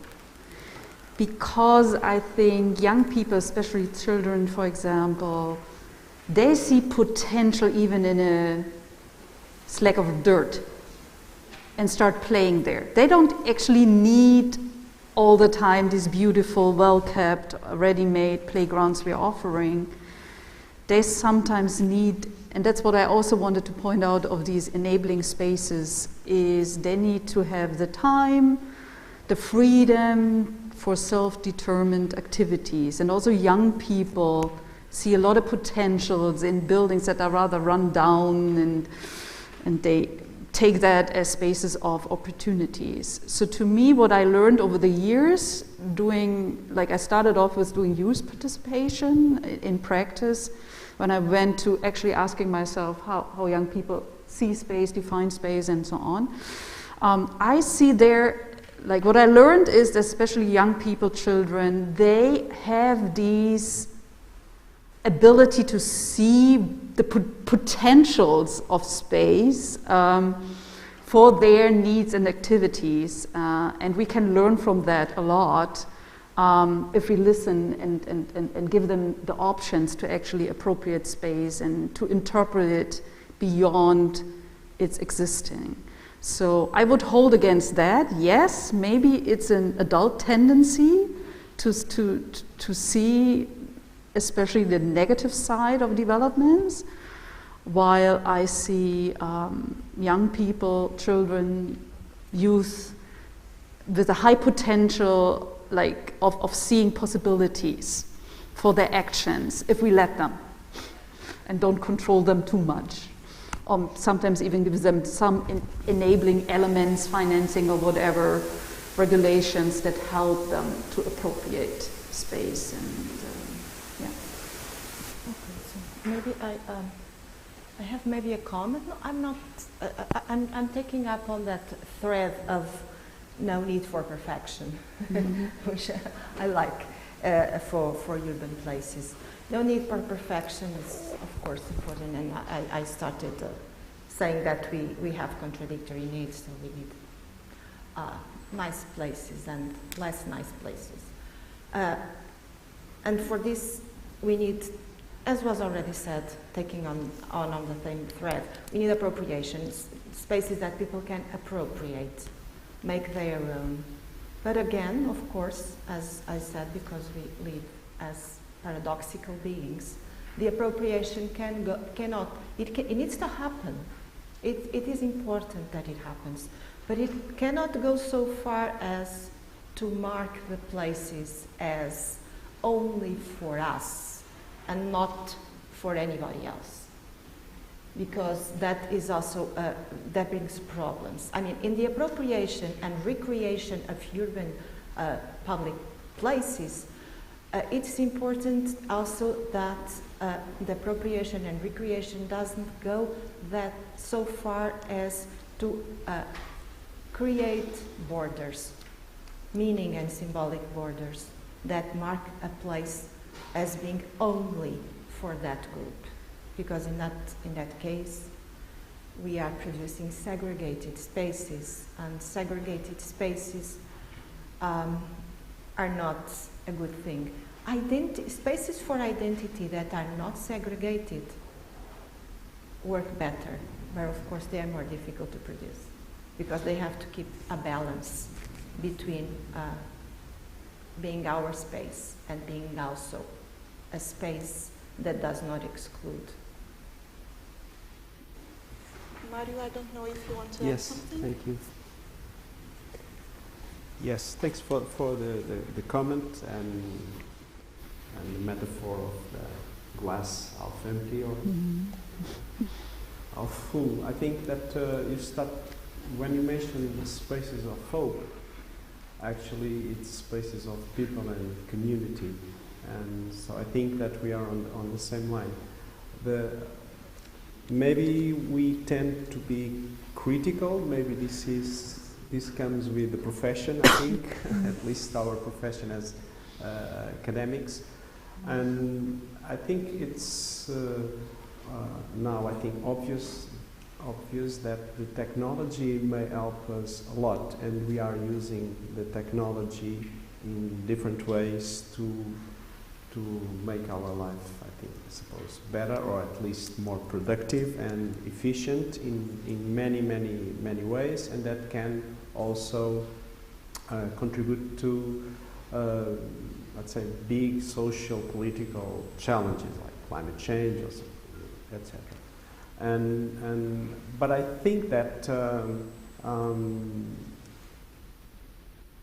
to make to economic growth and creating employment, of course, is positive. Nothing against that, because we all work and produce value.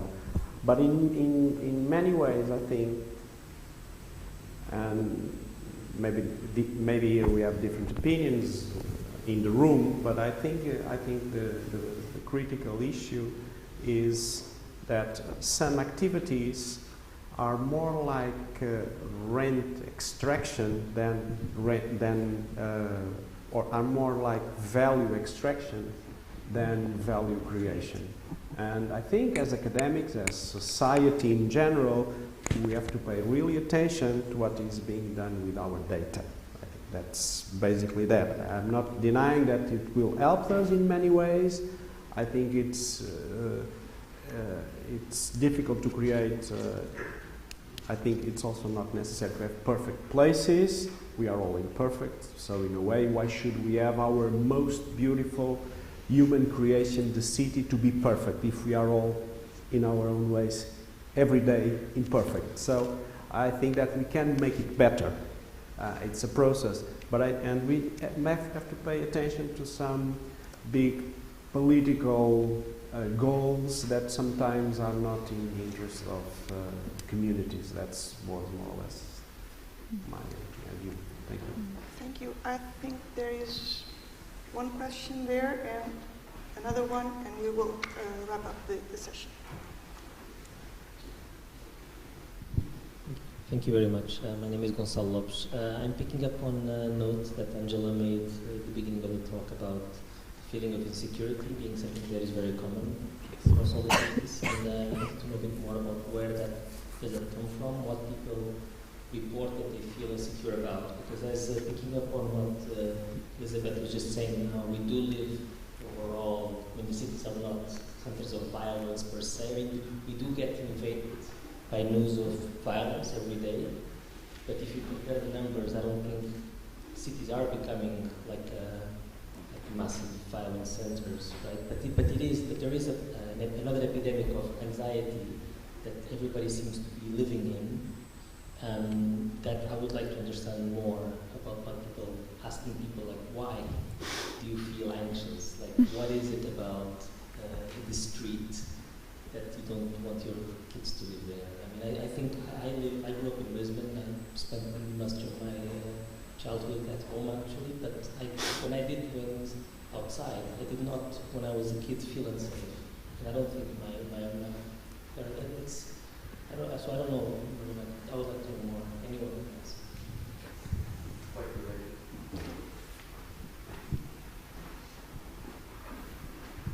Thank you. My name is Bruno Miranda. I'm from the Lisbon School of Medicine. So my question is really as a follow-up, so that's why before you answer, my question is about your study. You're studying young people, and we all know that there's the adults are always a role model for children. So my question is, as a follow-up of that, what Gonçalo asked, if you do a parallel study as yours, but look at, instead of young people, now you look at adults, do you see any gap? Meaning that all that you are seeing is a sort of a reaction to the generation. So if you can imagine like being in a sort of literature reviews where you see the number of citations, the number of publications, would you expect that the fact that the way you saw the evolution of the transfiguration of space was just a little bit like what adults had reflected, like, or the main impact that had on the adult population a few years before, a generation before? And then, of course, because I'm a father, so I don't want to repeat what I had, but the bad things I don't want to repeat, and I want to conserve what was the good experiences I had. And so I'm expecting that if you do this, you will see maybe just a little bit of a gap, or a sort of a delay. Mm-hmm. Well, we have not done a study on insecurity. It's simply something as a trend we could identify, and that's why I cannot fully explain to you why this is happening. Because as we know also, crime rates are dropping. During pandemic times, they even dropped a lot more. At least that's the news numbers. So that's basically up to maybe some other disciplines to explain how is this all coming together. But the overlaying sense of insecurity is there. We can trace it in the material. That a lot of judgment about spaces in the end comes down to security, feelings of security, which does not mean that I'm like not using these spaces, but it's there. And in concern to your questions, we are indeed challenged by that. I mean, we looked at studies from the late 60s, 70s, and of course these are now the grown-ups, yeah? So we looked at studies of the 80s, which are now the having family generations, with teenage kids and the kids from the 80s are now the new parents. So why is it that kids and teenagers are growing up so much different and are faced with restrictions and control mechanisms that we have not known when we were young? The only thing is that I can explain myself that is the feelings of being in control. Like you try to control your environment, and that goes beyond your home. Yeah, you try to control and to protect for whatever you think you need to protect for. So that's the only explanation I'm having. And society is changing, so there are certain expectations for parents. How they should, like good parenting discussions that also face pressure on you. How you, for example, I remember my oldest, I have two daughters, but the big age gap, so my oldest daughter would pick up her little sister from childcare. And I was facing discussions how I could give a 12-year-old the permission to pick up a 4-year-old, if she actually could handle that. So I think indeed there is a major shift in society on what we can expect from these new generations, what they can cope with in space, with space, but also when it comes to their spatial practices. We're putting a lot more limitations on their numbers on independent mobilities are going like this worldwide. Young people, children are not allowed to experience space on their own anymore. So to me, indeed, it's interesting to think, okay, if these kids are growing up like that, what does it mean for their adulthood? Is it going to be even worse? Or are we in various ways trying to somehow shape the sense of insecurity towards feeling more secure without making cities perfect? I think it's a big. I think I would love to have a discussion on design and planning, simply on that. How to make cities safer without making them perfectly controlled.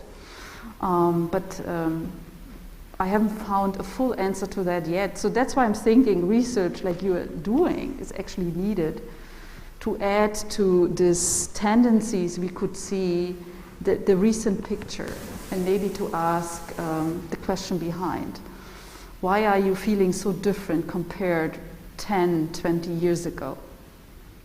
To have this biography of spatial experiences into the equation, because there seems to be some shifts. And I think that's what we mean by refiguration of spaces. There is something going on we're trying to grasp, and we have not fully gotten the picture. So we're still in the process of really explaining what's happening. But people's feelings about space is changing. It has been changing always, but there is some kind of tipping point coming, or happened. We don't know exactly when. We think around 70s it started, but it's still like I think an open research when it comes to that to really define its impact. May I add something on? May I add something here on? I was caught up by this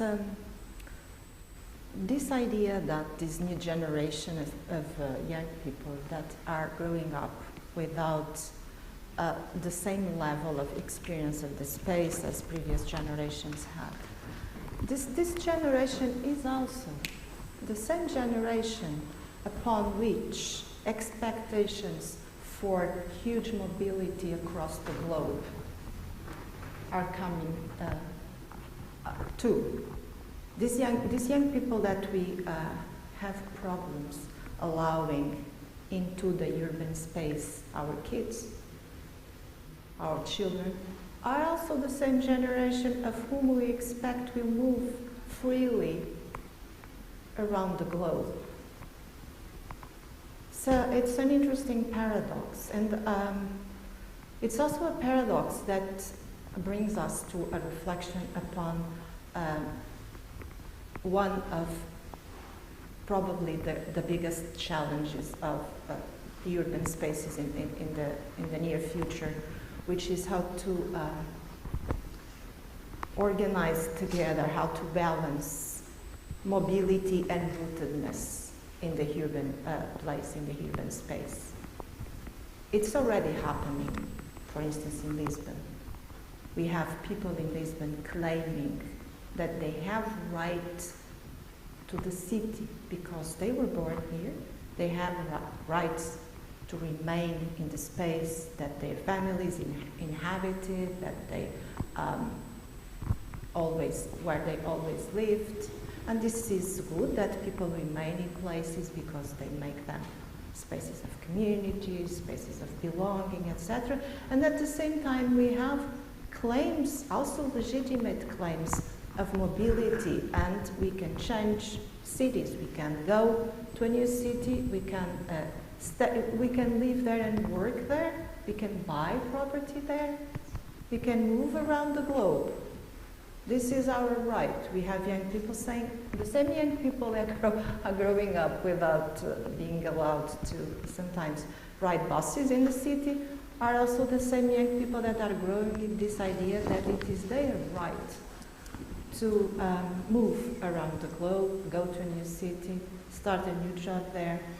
I wonder what are they going to do with those new cities? Are they going to remain in a restricted place?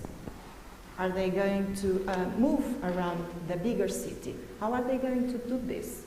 How are they going to balance mobility and rootedness when they are in a different city? I don't have any answers. I just have this question. But I would not see that even so complicated, sorry. Because it's actually a little bit more complicated in a sense of you don't have to physically move to be somewhere in the globe, you know? To be connected, to have your friendships out there. And they exist, these kinds of communication. So I think they don't have to be physically moving, but to be connected but they move in the world. I don't know if the numbers are showing that. Yeah. Sorry. They move. That is true, of course, but they also move. Thank you so much. Just to add a little something that I really found very good for our reflection. I really enjoy your metaphor with the picture, and that really highlighted something that is extremely important, and I think that we should reflect on. And also going along what you were saying about feeling insecure. Portugal is, I think it's the second, third country most secure in the world. And even so, we are feeling fear for our children. I'm also a parent, so we are feeling fear for our children. But if we're based only on data, we shouldn't, because data reflects on something. But then we have something else. Culturally, we are being adjusted, and I would say, I use the expression normalized, because if you are going anywhere around Europe, we dress the same way, the shops are exactly the same, we intend to be a standard that is reflecting in our culture. And then when we are saying that we don't need or we don't want our cities beautiful in every corner, I don't know exactly if you want that, because that will reflect on tourism, because people are coming here to see the good things. And it's sometimes the opposite of we were expecting from the tourists some years ago, that we are meeting a place to live the experience. How do the Portuguese live? How do the people from the Mediterranean live? Their behaviors, the way of being. So this kind of normalization really scares me, because I don't know the gold that is coming. I don't know if it will be the same gold that in Germany or the same gold as in France or wherever, because we are getting so normalized that even though if in other places are happening things, we feel insecure, not because of our reality, but because of the reality of the others that is sold as being also our reality. And that's why this sharing of information, not being there, but feeling as if we were, it's something that we should really be aware of, and to build up and to conquer the cities again, and thinking that, I would say that a city is like a living organism, and we cannot look at the city at the same, every city is different. I was really lucky in my childhood, because I'm from a small city, from Telo, which is in the north part of Alentejo, and there are still the possibility for children to play in the street. My daughter plays in the street when she's going to Alentejo. So we cannot normalize again all our perspectives and way of looking to the problems, because they are still different, fortunately, and something that I really enjoyed to be and to have our cultural and our way of being, our way of living. Otherwise, I would say that it's really boring, and we should not move and visit the other cities, because it's all the same. The monuments change, but people are the same. So I would say that it's really interesting to go around. But let's hope that the golden part that is coming, it's a good one. Thank you so much. Just to end, Susana. I just would like to add that I believe it's all related to this worldwide, with this connectivity. We are we know better the dangers of the world. They come to us from all kinds of dangers. That's why I think that's the growing sense of insecurity.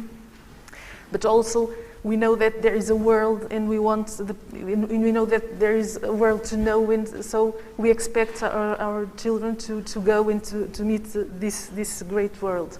But I believe that authenticity is something very valued by people in what concerns to normalization, everything being. Portugal is very, how do I say? It's very considered it's now a touristic destination, very seeked for tourists, in a point that it's very. Something that is very associated with Portugal, it's our authenticity. Our places are very, people seek for aldeias of Xisto and something close to the origins and our authenticity. It's something that it's more and more valued. Yes, just to say that. We still have one question. I don't know if you can... Please be brief, and also I will ask the person who will answer also to be very... Yeah, you don't say anything. So, go ahead.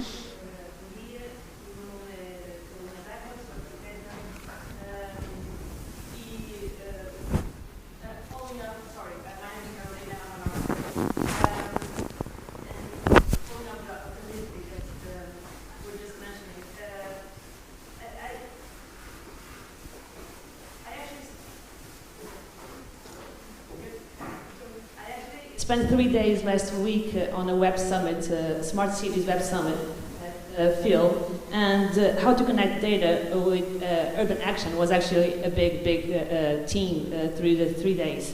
So there's definitely the urban management is for the future is going to be organized through data. I don't want to extend too much, but mobility, how to control traffic, how to control transportation, ambient. Yeah. We can collect data and understand what's the quality of the air through the hours of the day. Security, how do we record accidents? How do we record fires on the city, cleaning when there is a trash connected, consumption, intelligent illumination. Obviously, this is all working towards the functionality of the city. But in order for us, and this is for me as an architect, what creates me a bit of anxiety is like, in order for us not to become just a number, another number, and also because that anxiety creates because we're constantly being recorded through this data as going back to the basics, as how do we monitorize the choices and update the comfort of the cities for human beings, like as human beings and not just numbers. And this it goes, follows up the theme of this project as in a neurological point of view. We're not machines. We don't want to be machines. We should not become machines. So how do we explore any decision through sensorial and emotions, and just understand that. Please conclude. We have to. Yeah, this is it. Sorry. It's just how can we feel more secure and organize the cities? And I think the basics is to go back to emotions and neurological answers and choices to then understand that we're building cities for human beings and not just for machines, future machines. Do you want someone specific to answer the question, or? It's rather a comment. Yes, thank you. 2 minutes. I'm sorry.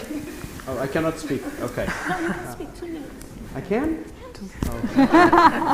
The future is not yet. Okay, thanks for the comment. It's a big reflection. I think that just maybe two things that one is about when we see the Frankenstein from Mary Shelley work, Dr. Frankenstein wanted to build, create the best perfect human or kind of human in Germany, in Ingolstadt, right? Actually, it was a nightmare. So the perfection could be also a dystopia, and that's why we all feel anxious about it. And one way to overcome it, is to discuss, to involve people, and people have to decide rather than others decide to us. We know now the opportunities of data. We know that it can help us in a way, but that's sort of I think city also have spaces for some sort of non-normal kind of relation. We cannot be totally controlled. That could be really a dystopia. That's why we feel this anxious about it. And I think that architecture has much to say on this, because if following the Finnish architect, I think that we should build urban built environments for multi-sensorial as we are as humans, and not only for the eye or the sight. That's because architecture has been privileged this beautification too. So I think that's a lot of work for us to do, and I'm sure that the Emotional Cities project will make a good contribution. That's what we are hoping for. Thank you very much.